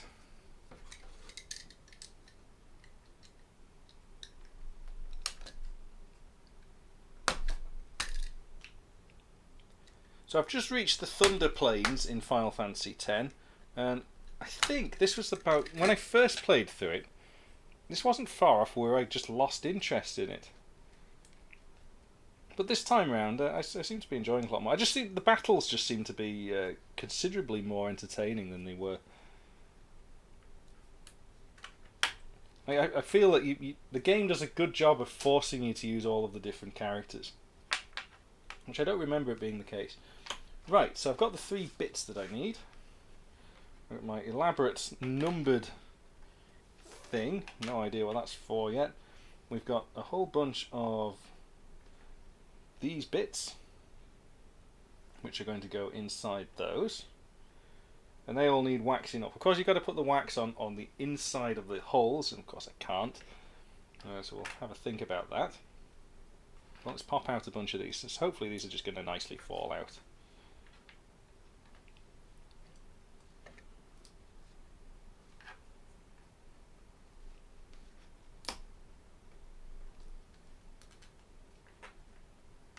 Given that these look like these are going to be a frequently moving part, if these are the keys, and I suspect they are the keys, then I don't want to damage them. I don't want to have to flash on them. We're going to sand them down a bit.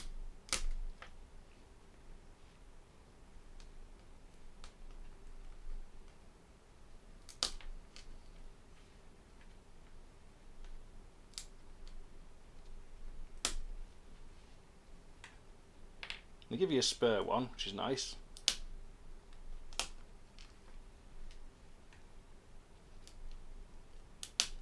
I mean, touch wood, we've not needed any of the spare parts yet. Pretty good. Do you... Oh, hang on. Scroll up the chat. Missed a bit of chat going on here. Alex, hello.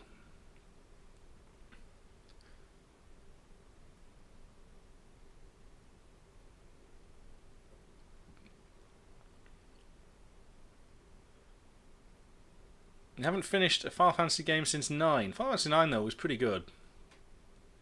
I think Final Fantasy 9 had the best sort of side game out of all of it. None of, I don't mean any of the nonsense card games or any of that rubbish. They're all horrible. But the Chocobo Quest stuff in Final Fantasy 9, I found that particularly compelling to keep playing.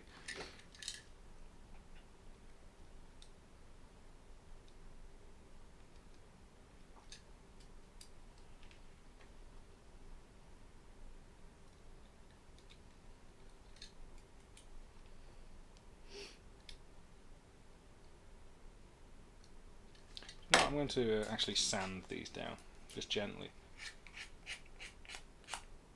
Yeah, that's enough. We don't need to get the knife on them. I don't want to put a small flat in them though. I'm just trying to sand it carefully.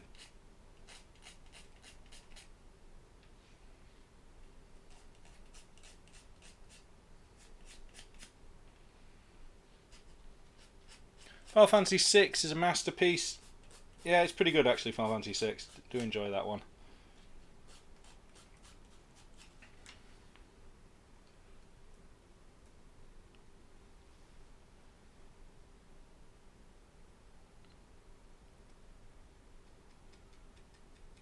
Good night, Justin. Thank you for swinging by. It's good that you've been able to catch a live stream.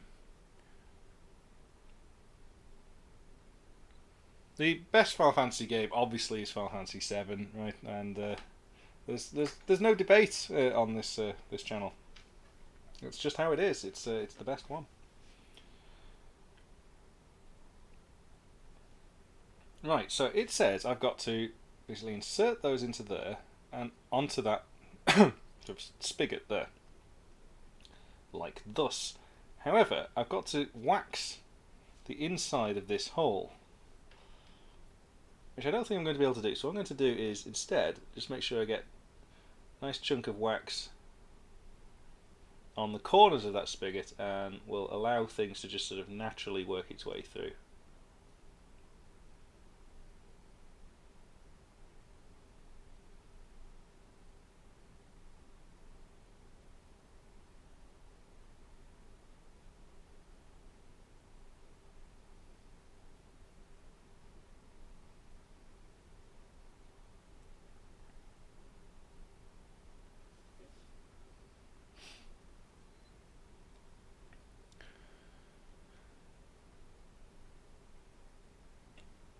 Yeah, the original Final Fantasy VII is...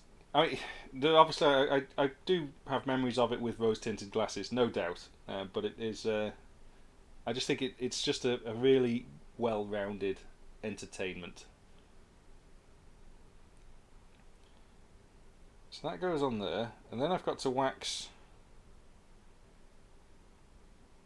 Oh, hang on, there's all sorts of parts coming on here. Right, I've also got to wax the sides. Really, I've got to cover everything in wax. Right, so they've got to be waxed. They've got to be waxed. That's got to be waxed. And when that gets clipped in, we need one of these other parts here to hold that in place. So, didn't anticipate that. I didn't pop these ones out. Where's my little popping tool? These look like they'll break easily. Nice big...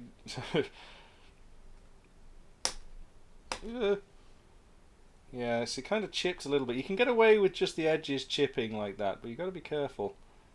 And structurally that's not changed the nature of the piece, but aesthetically, no, it kind of has.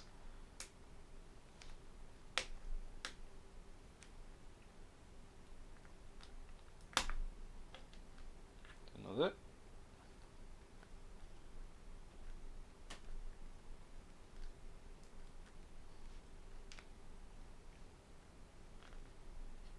Ooh.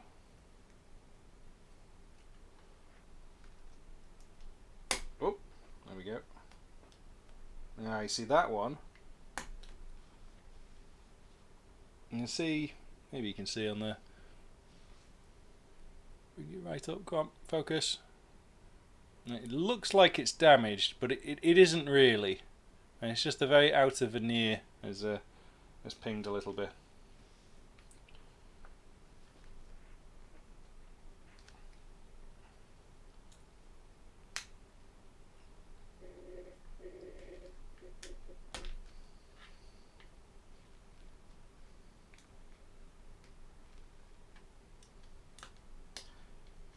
I think in my experience of this kit now, you've kind of just got to read how the shape rattles around inside the thing that you're pushing it out of.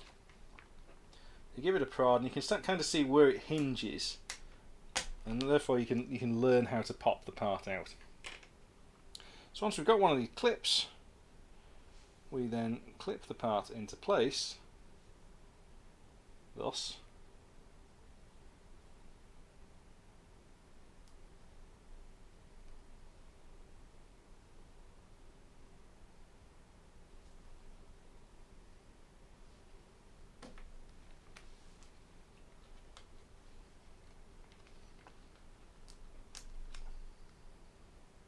Careful here.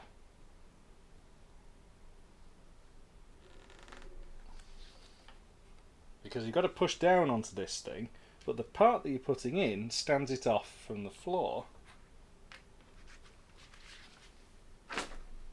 But this whole thing is quite large and delicate. So I'm going to put you there. Also try and push you in. There we go. Without snapping the host piece that we're pushing it into. And that supports whatever this mechanism is going to be. Right, and we've got to do that 300 more times. Wax this thing all over the shop.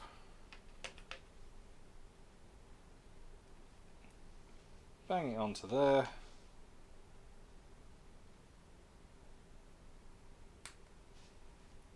Insert clip. Without snapping the host piece.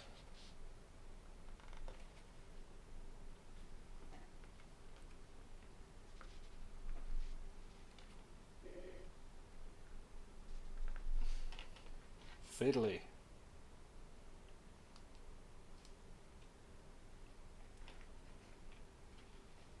I kind of feel some pliers would be useful here. There we go.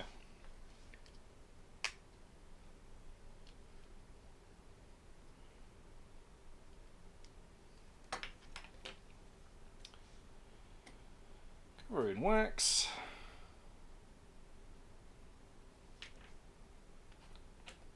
Slide on. Bend over. It's a bit rude this, doesn't it?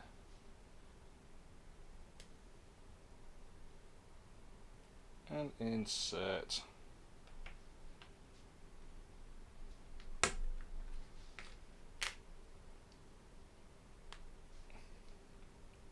Number 3 done.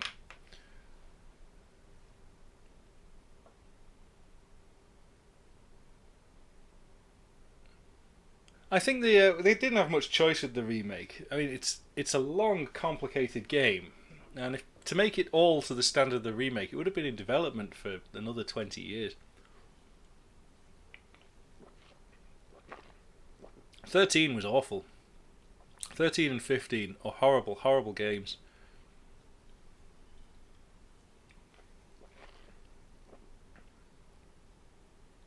'13 for me was Final Fantasy Corridor Edition. If you can press forward and mash the X button, you can beat Final Fantasy 13.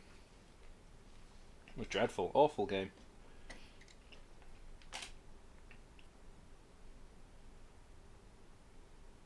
The games they've lost their way now anyway. They were at one point sort of the big event that PlayStation owners looked forward to. There was it's coming. It's going to be amazing. It's going to be awesome, and I think they're victim of their own hype.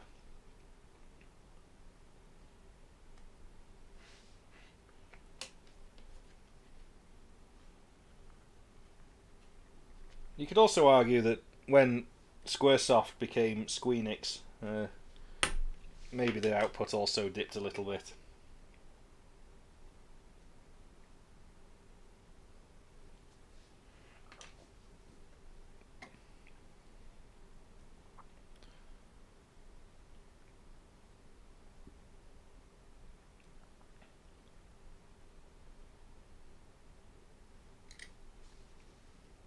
I mean, I'm finding Final Fantasy X, I mean, geographically it's incredibly linear. But at this stage in my life, that's suiting me more because I'm just sort of enjoying the story and enjoying the combat. It's strange, as I mentioned it earlier on in this stream, that as you get a bit older, your opinions of what you want to do with your spare time changes. See, I found Final Fantasy 15 just a strange, bizarre experience.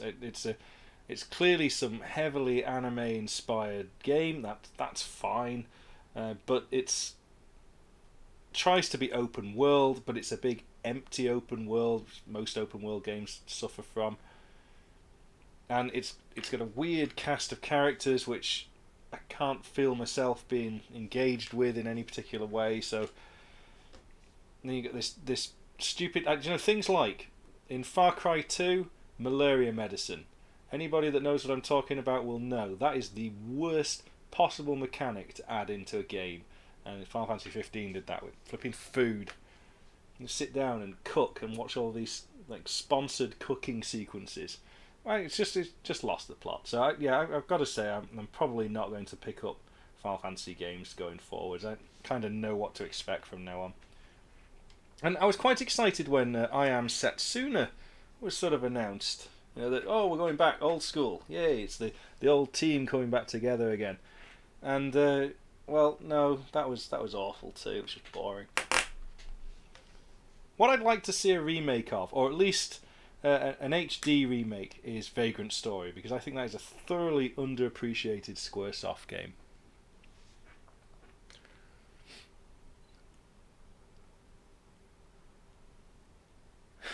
You're right. Far Cry 2 it was like a job. Far Cry 2.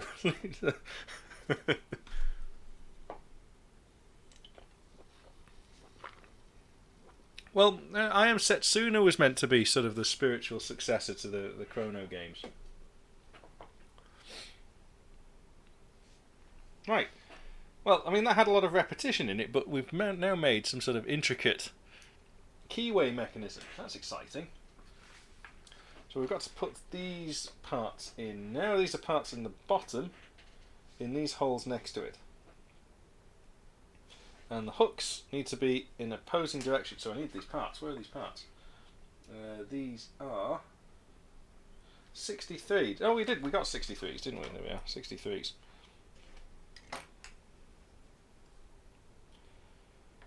Let's just try one and see how it goes.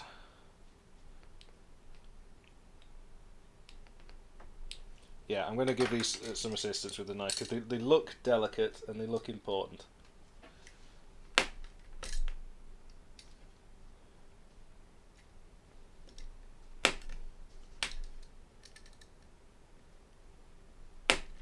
Three, 4, 6. Yes, count with me.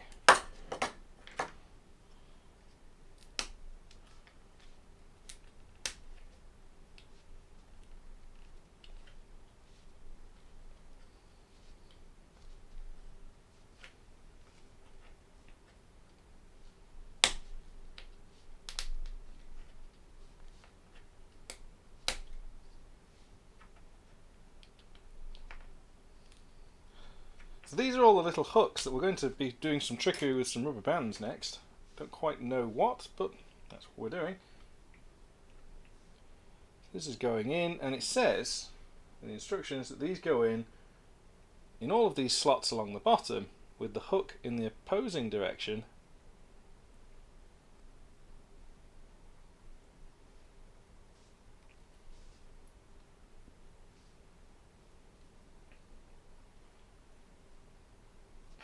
Oh, sorry, it's a bit sticky, that one. Try that again. If you don't quite go in at 90 degrees, sometimes these things can be... they need some persuasion.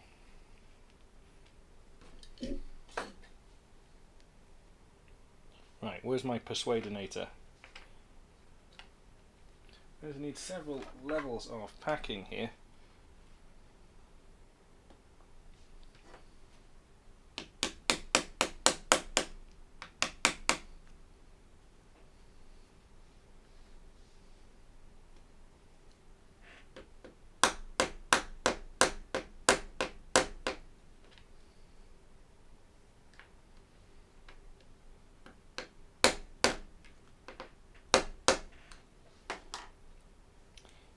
It's because the part doesn't have fully parallel sides. It's because it's got this hole in it. That hole is causing it to tip over in the slot, which is making it a bit difficult to work with. And I need to push it down on something with a slot under the back. Oh, hang on. That's a BBC News alert. Nothing interesting ever happens. Don't like those creaky noises.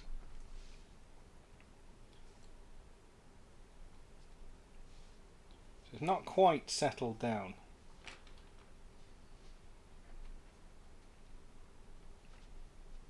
There we go. Right. Oh, these are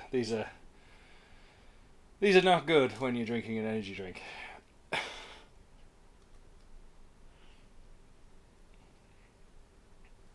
Then we've got to do this elaborate stuff with the rubber band. I don't know what we're going to be doing there.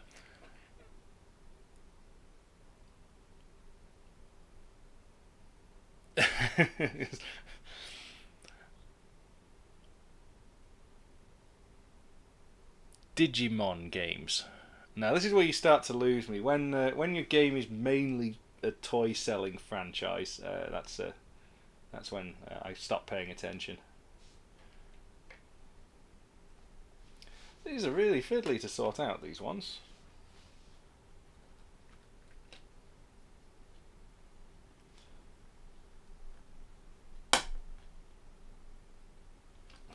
The whole thing's bending. It's just making me nervous. Let's see if I can find a better workflow here.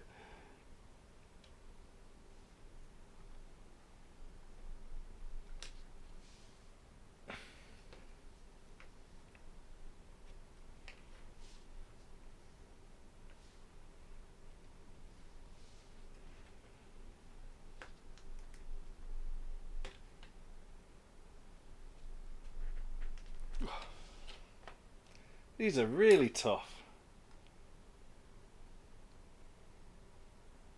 I think we might lube up the next ones of these.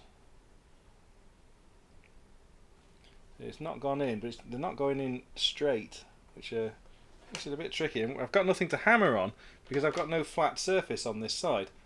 The flat surface is these like moving parts and existing hooks. I've not got a part that I can rest on here with a hole underneath it to allow me to apply pressure to it. Maybe that'll actually work. Actually, let's try that.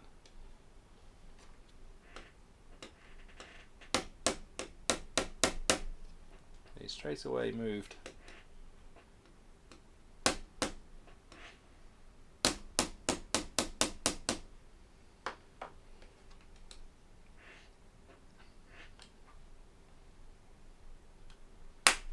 Ugh.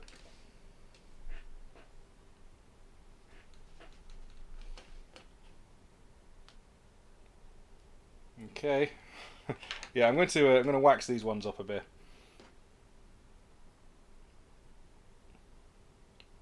I just think they're being a little bit too tricky.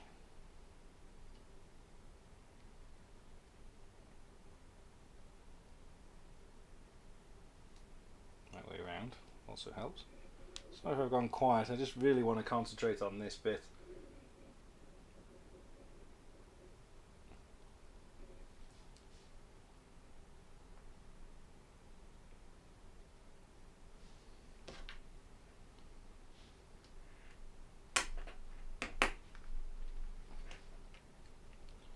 Yeah, that little bit of lubrication wax makes all the difference. Doesn't say to do it though.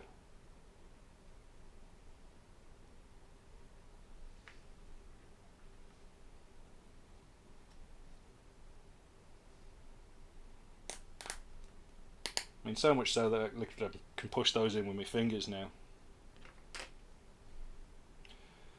Lesson is, don't cut corners, I suppose.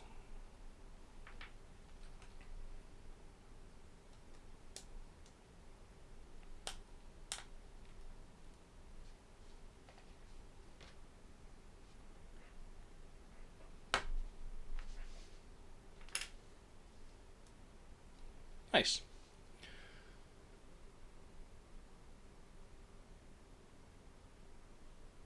Smash Bros. I've not played any of those either. I've not owned a Nintendo console since my Super Nintendo.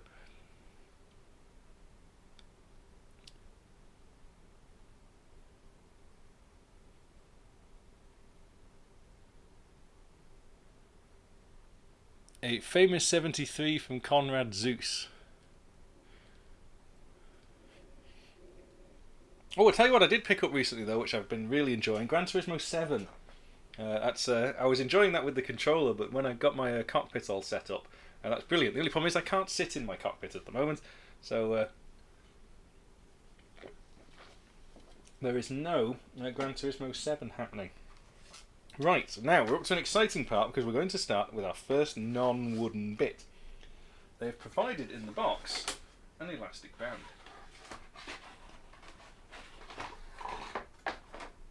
They've actually provided 3 elastic bands, so whether we're expecting this to go wrong or not, I don't know. Now on the hooked side,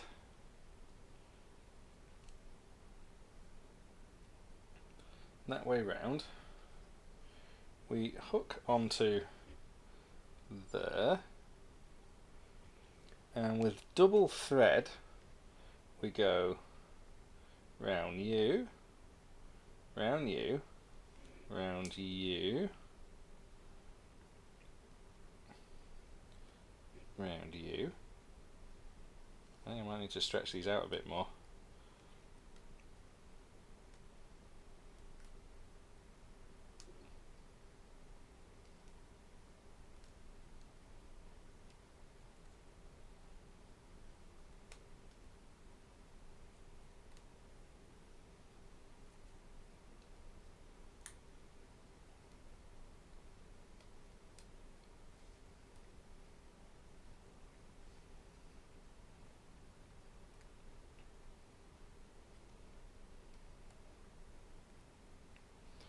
Now, what do they say do with the excess elastic band? Because obviously I've got a lot of it there. Well, all different sizes, these elastic bands, were they? Well, have I now got to just find sort of the natural elastic equilibrium for this thing? That's going to be fun.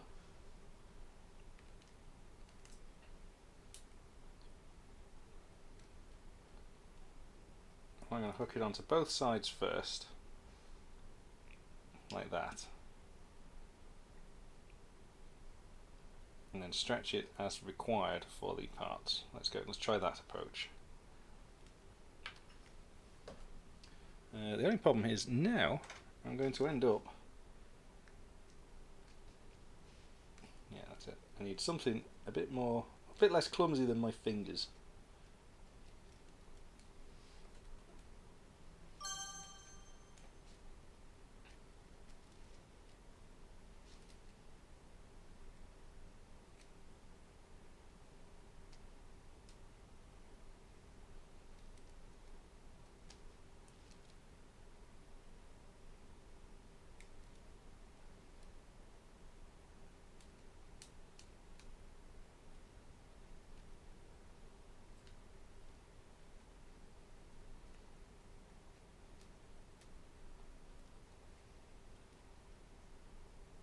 One of my keys is kind of falling apart there.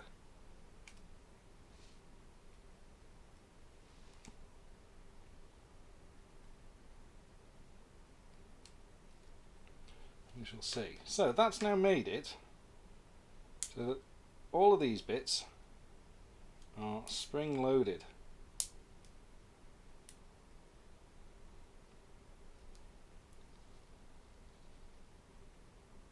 Quite clever, huh?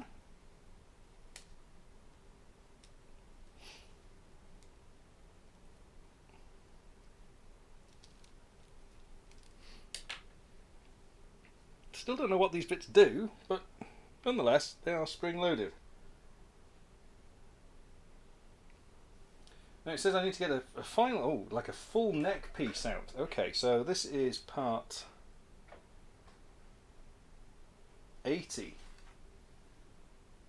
Okay, this is potentially one of the largest pieces in the kit. Part 80. And it does say actually cut that piece out, so we'll do that. Now, not very often does it say you need to cut the piece out, but I suspect if it's a critical piece, it's prone to potentially breaking as you're trying to cut it out because it's so large. And there's lots of other parts hanging off this one. So pop, pop, pop along that side.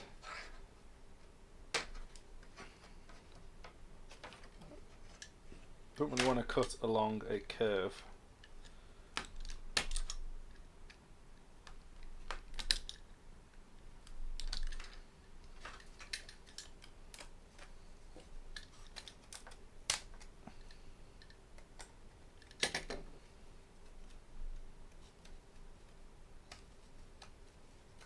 It's one of the few pieces I've seen in this kit has no border, so the actual border is other parts. So I guess cosmetically my big Stanley knife is putting little dings in this.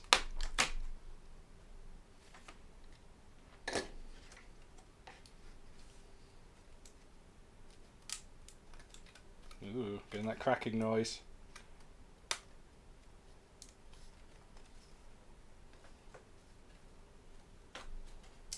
Ooh. Trying to see if we've dropped any frames. We've not dropped any frames today. That's good. Whoa. Whoa. That came out a little bit unexpected.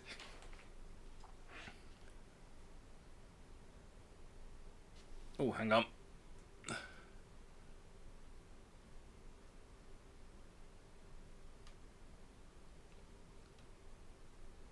I've not played Breath of the Wild. Everybody keeps telling me I should. I just... Yeah, I'd be buying a Switch just to play one game.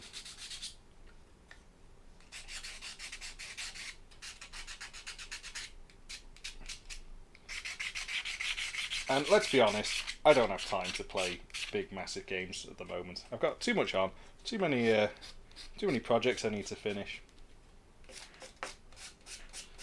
And today was about getting the streaming up and running again, because I wanted to make sure my setup was working, I wanted to make sure I still felt comfortable doing a stream. I do.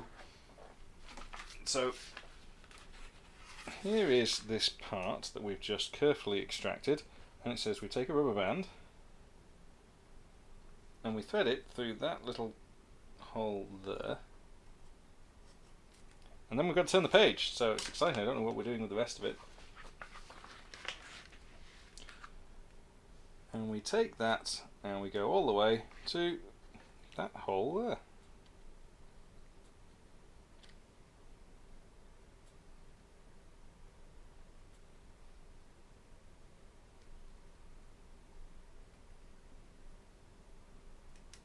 There we go.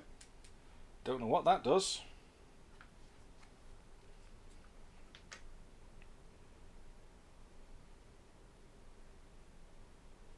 But nonetheless, it says then we need part 74, which was one we were cutting out earlier, wasn't it? It was one of those like side clip things.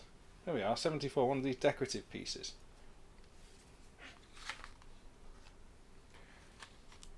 Running out of build bench space. See, they've asked me to build up sort of lots of parts before, which we've not used yet.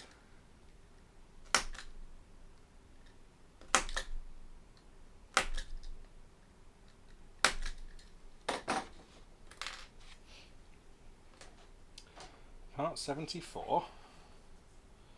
My rubber bands. Make sure it's that way round, that way up, and it goes in there.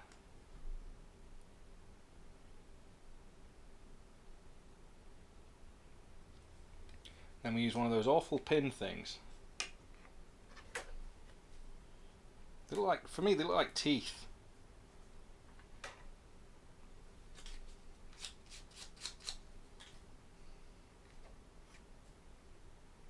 And we're pinning that from this curved side. Okay.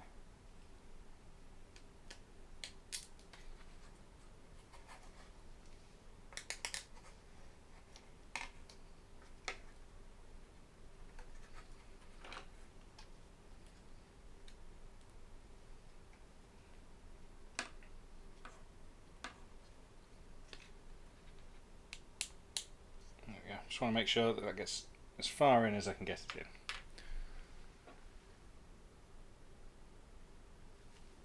It keeps saying chat is paused due to scroll. It's a bit frustrating.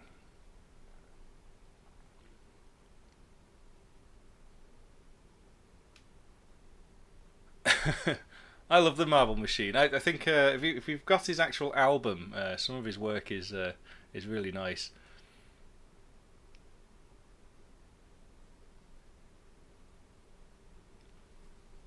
I feel a little disenfranchised with mobile gaming as a thing. I get that it's popular. I'm not going to change the world with my opinion, but it's just not for me.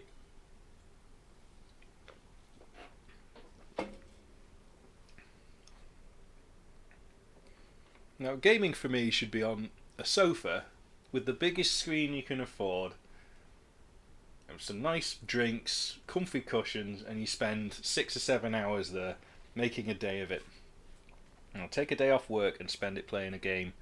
That's what gaming should be about, not sort of craning your neck, squinting at a little screen with clumsy touch controls.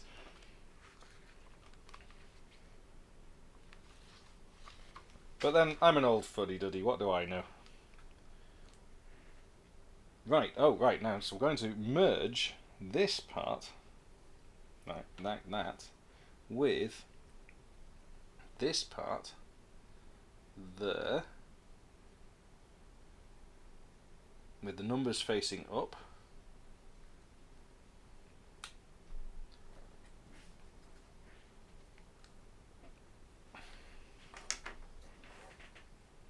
See, now it's asked me to pin that in, but I need to hammer it down. It's making a few sort of silly decisions, this. Not quite the right order.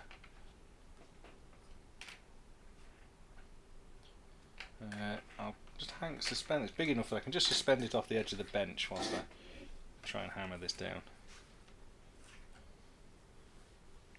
Just make sure that's right, that's going in there. Numbers into the bit, we're in the right holes, elastic bands are in place.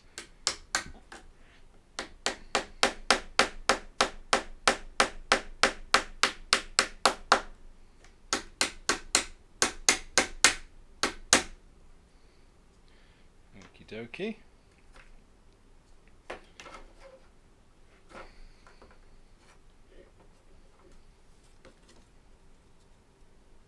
And just do that, finishing off with a push.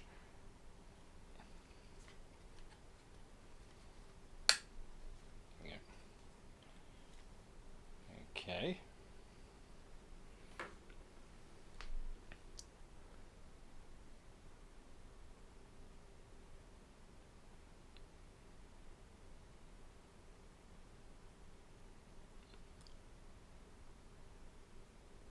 I mean, I know on the Discord server we tend to sit around and joke about console versus PC gaming, but they are different beasts, and I don't fancy playing PC games sort of sat on. It's easy, yeah. Oh, you know, you can get a wireless mouse and all that. It's not the same. I mean, you just want to switch the thing on, you want to get going with it, have a blast, and then switch the thing off. It's like when everybody suddenly wanted a home media PC so they could sit and stream music. I mean, how short-sighted was that? Everybody that jumped on a system which I can play all my MP3s through my TV and all. Yeah, and you know, literally 3 years later, you've got streaming services which cost practically nothing and offer everything. And that was obvious, wasn't it? Right, so we've got this neck. It looks like this. And to it we're going to attach the mechanism we were making earlier. So it's starting to come together. That's going to slot in there like that.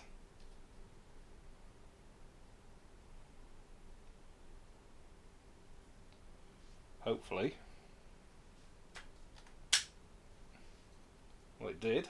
That's nice. It's becoming quite elaborate, this piece, isn't it? I think ultimately this sits like that. That's going to be buckets of fun to get to fasten together. I'm not even entirely sure how I'm going to go about doing that later. This looks... You've got to sort of angle that into those slots there on the front. But you've got this bit up here, which is stopping you from doing it. Bit of brute force and ignorance might be required for that bit. Anyway, it's nice to see that the overall form of it is coming together. So once they're in place, I've got to use, good old toothy clips. Oh no, hang on, one of them's different. Why would one of them be different? So I use 40s. Excuse me. 40s for the curved part and 110s. Oh yeah, okay. So on this board, the 110s, they have a bit of a decorative flourish to them for some reason, but the other ones don't. So these curved parts around here, they're a standard 40.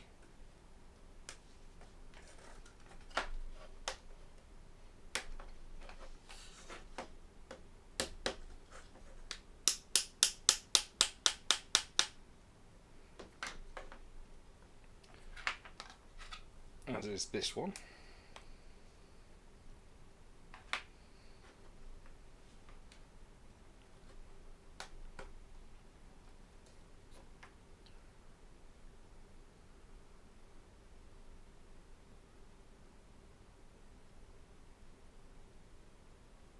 Oh, the Dragon's Quest games. Ugh, I've tried to get into those. They're tedious.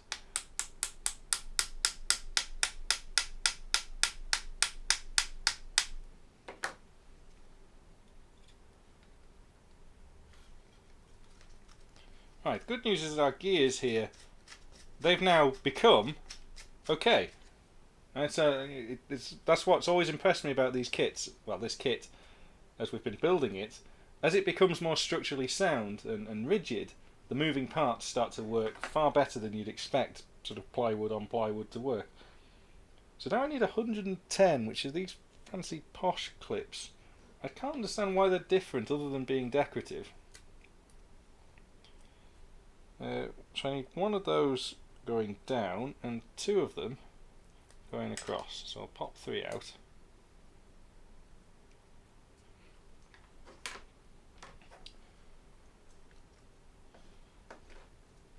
So the one going down is going in here.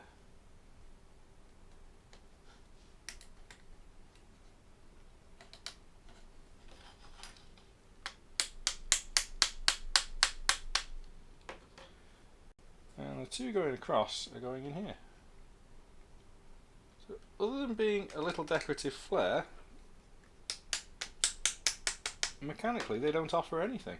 Interesting. Well, this one's interesting. It's going to actually cover up that little bit of elastic band. So maybe it shouldn't, right? So hopefully, I guess the elastic bands need to be replaced at some point. Because, well, they'll lose their boing, but they'll also... it doesn't cover it up, so you can still replace the band. They'll go brittle, of course. Right.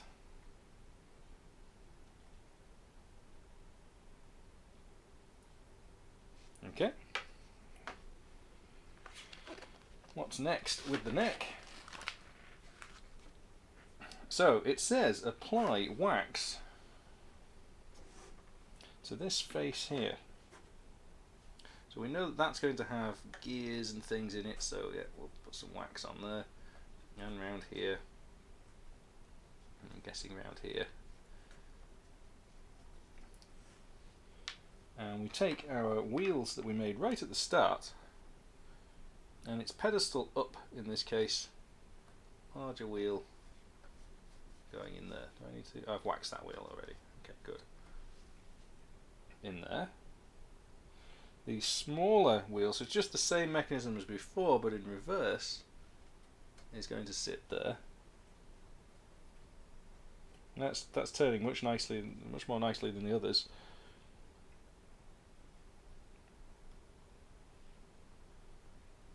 And once they're in place, we need the other big neck part, which is part 79, which is going to come out with a whole bunch of other bits attached to it.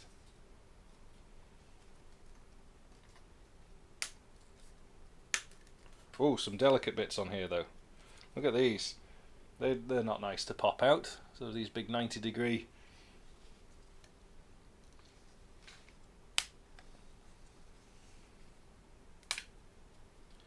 So I think we will. No, they don't seem to be too bad. What I think I might do there is, if necessary, just chop through the support frame and cut across. Just so they're not in the way when we're trying to get this thing out. I mean, that one seems pretty loose as it is. And that one's still pretty... Oh, there we go. Well, it's not too bad. Not too bad at all, actually. There we go. Good. Good, good, good, good.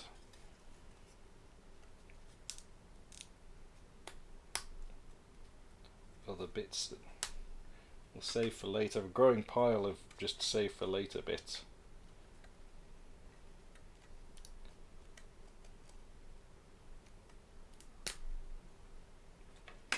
Yeah, very nice. And our instructions again. So there's this, yes, this has some decorative flourishes on it, so that's the outside. And that just sits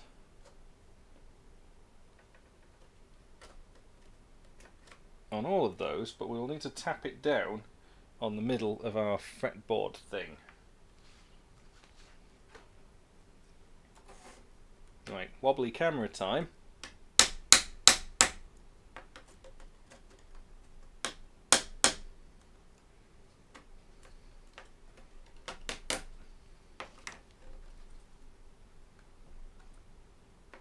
A lot of places to sort of get lined up at once here. This requires a bit of delicate handling.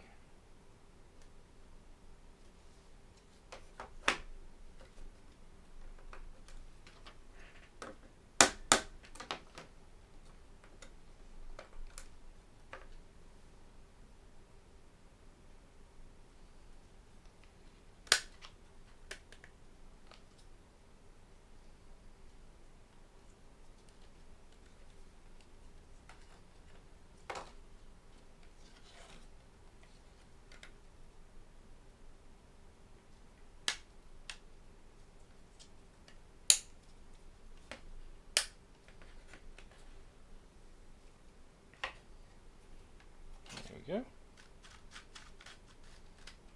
Again, doesn't feel great.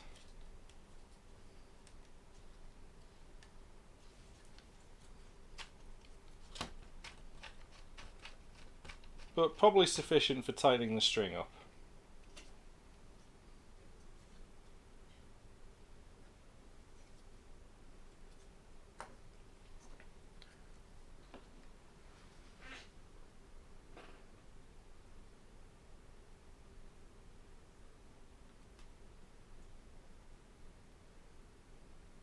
Dark Chronicle, I mean, okay, Dark Cloud, the original, I thought was a brilliant PlayStation 2 game. Really sort of original at the time, and it was really good fun. This the sequel, Dark Cloud 2, or Dark Chronicle as Alta's calling it there, I thought was incredibly tedious because of the cutscenes. There's just so many cutscenes. The same with Final Fantasy X now. I'm not enjoying the cutscenes as much because they're so slow, and as soon as you do anything, there's another cutscene comes on.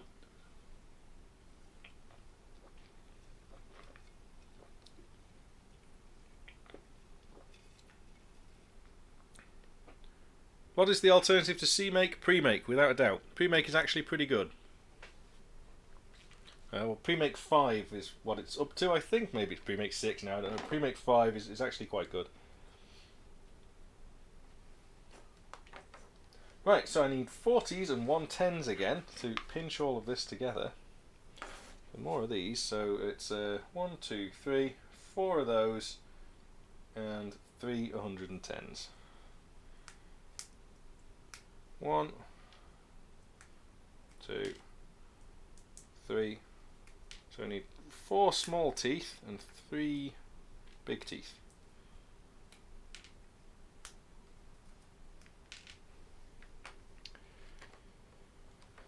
And the small teeth go into here.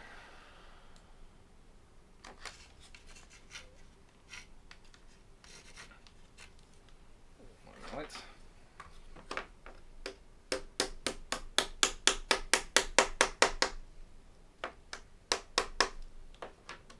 One.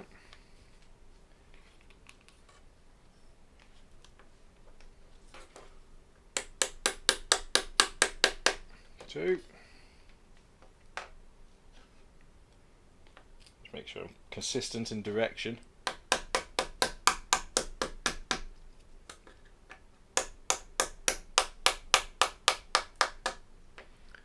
3.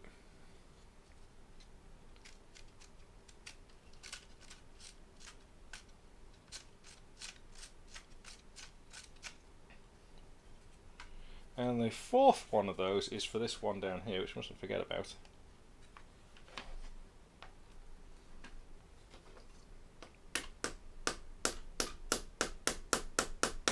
Not going in, it's not going in.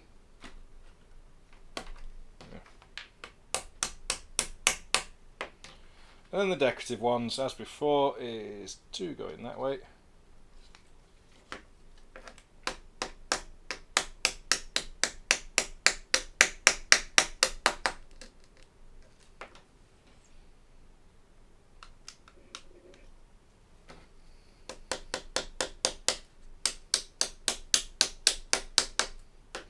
And 1 going down.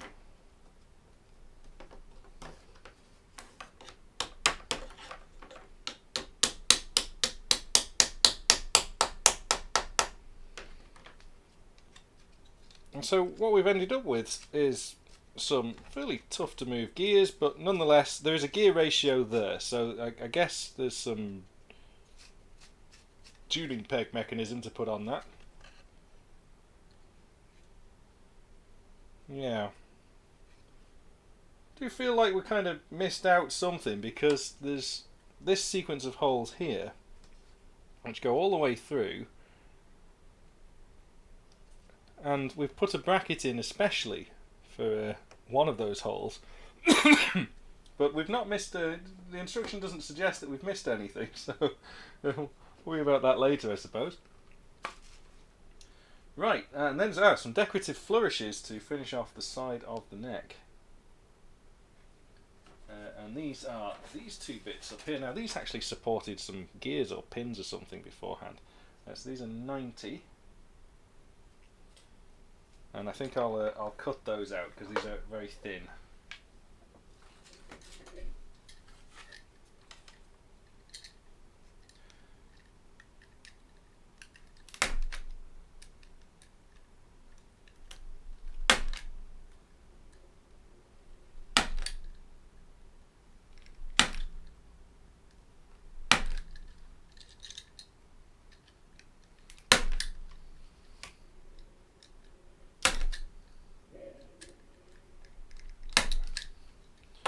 See if they're free to sort of move that. Well, that one's good, and that one's good. Excellent. I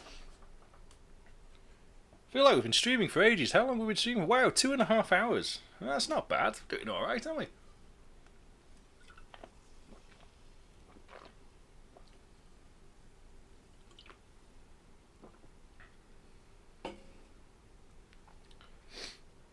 Right.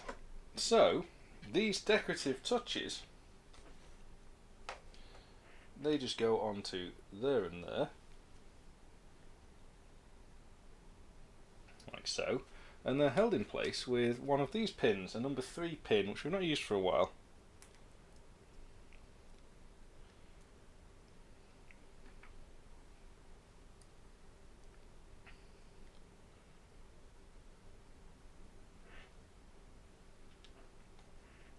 Just make sure the decoration is facing outwards.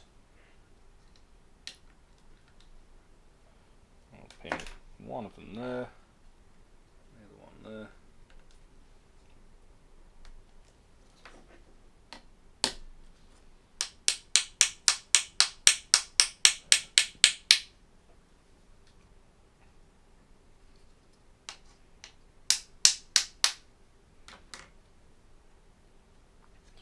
the same for this side.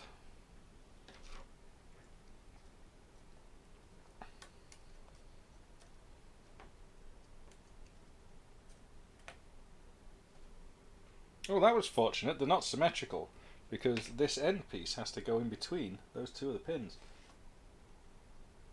Didn't even think about that.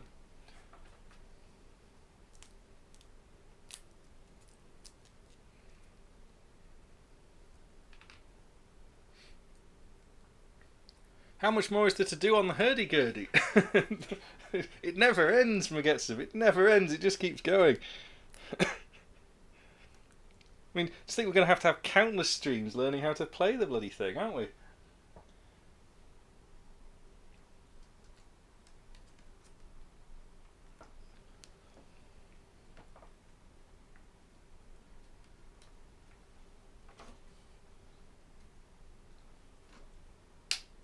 Nope.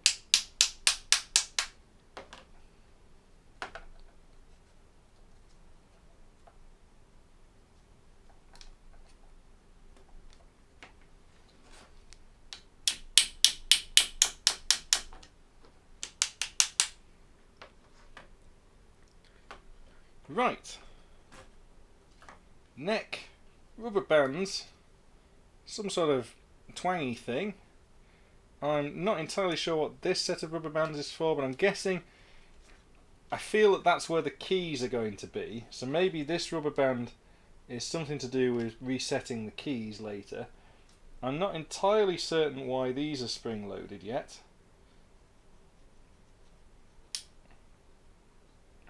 Nor do I fully understand how they're actuated.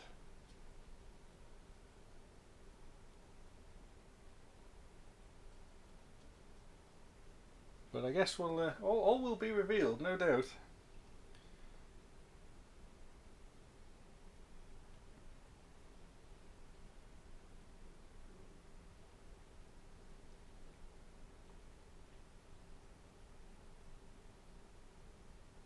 Right, I'm looking at a part here. This is just like a random instruction that's been thrown at us. So this hole here, it wants me to pre-insert a pin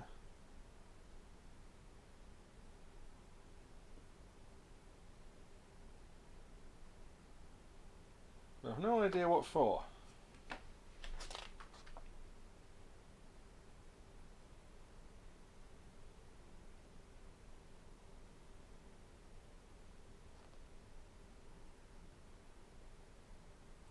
That looks like an important sort of moving mechanism.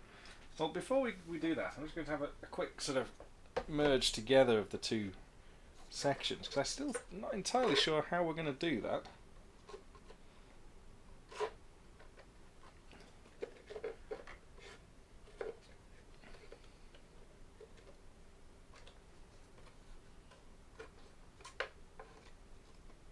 Maybe we tackle it from that angle. Yeah, I think, I'm not sure.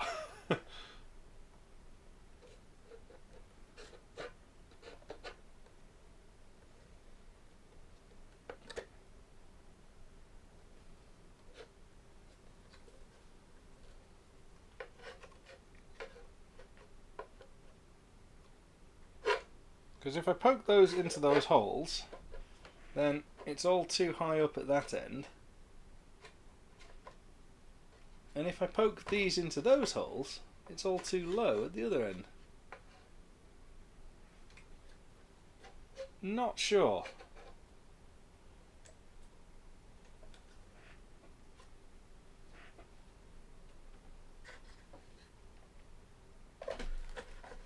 Yeah, not so sure.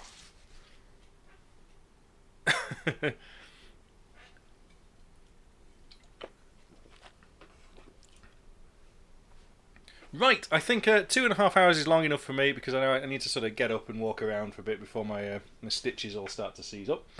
So thank you very much for watching, everybody. Been some good fun, and thank you to Fizzy Buzzy Beezy for all of the gift subs. Thank you for the raid. Those of you who have stuck around and carried on. We'll be going back to doing some normal CodeZone streams soon. I'm not sort of saying immediately, but not far off. Yeah, thank you, Walter. Yeah, it's been good to get back into the streaming a little bit. Again, apologies, I'm going to repeat myself, but for those that don't know, the reason being is I've required some surgery recently, and so I'm taking a bit of time off whilst I'm recovering from that. Until then, I will be on the Discord server as usual. I need to locate the new stop button because it's moved around now in OBS. So until then, I'll take care and I'll see you next time. Bye bye.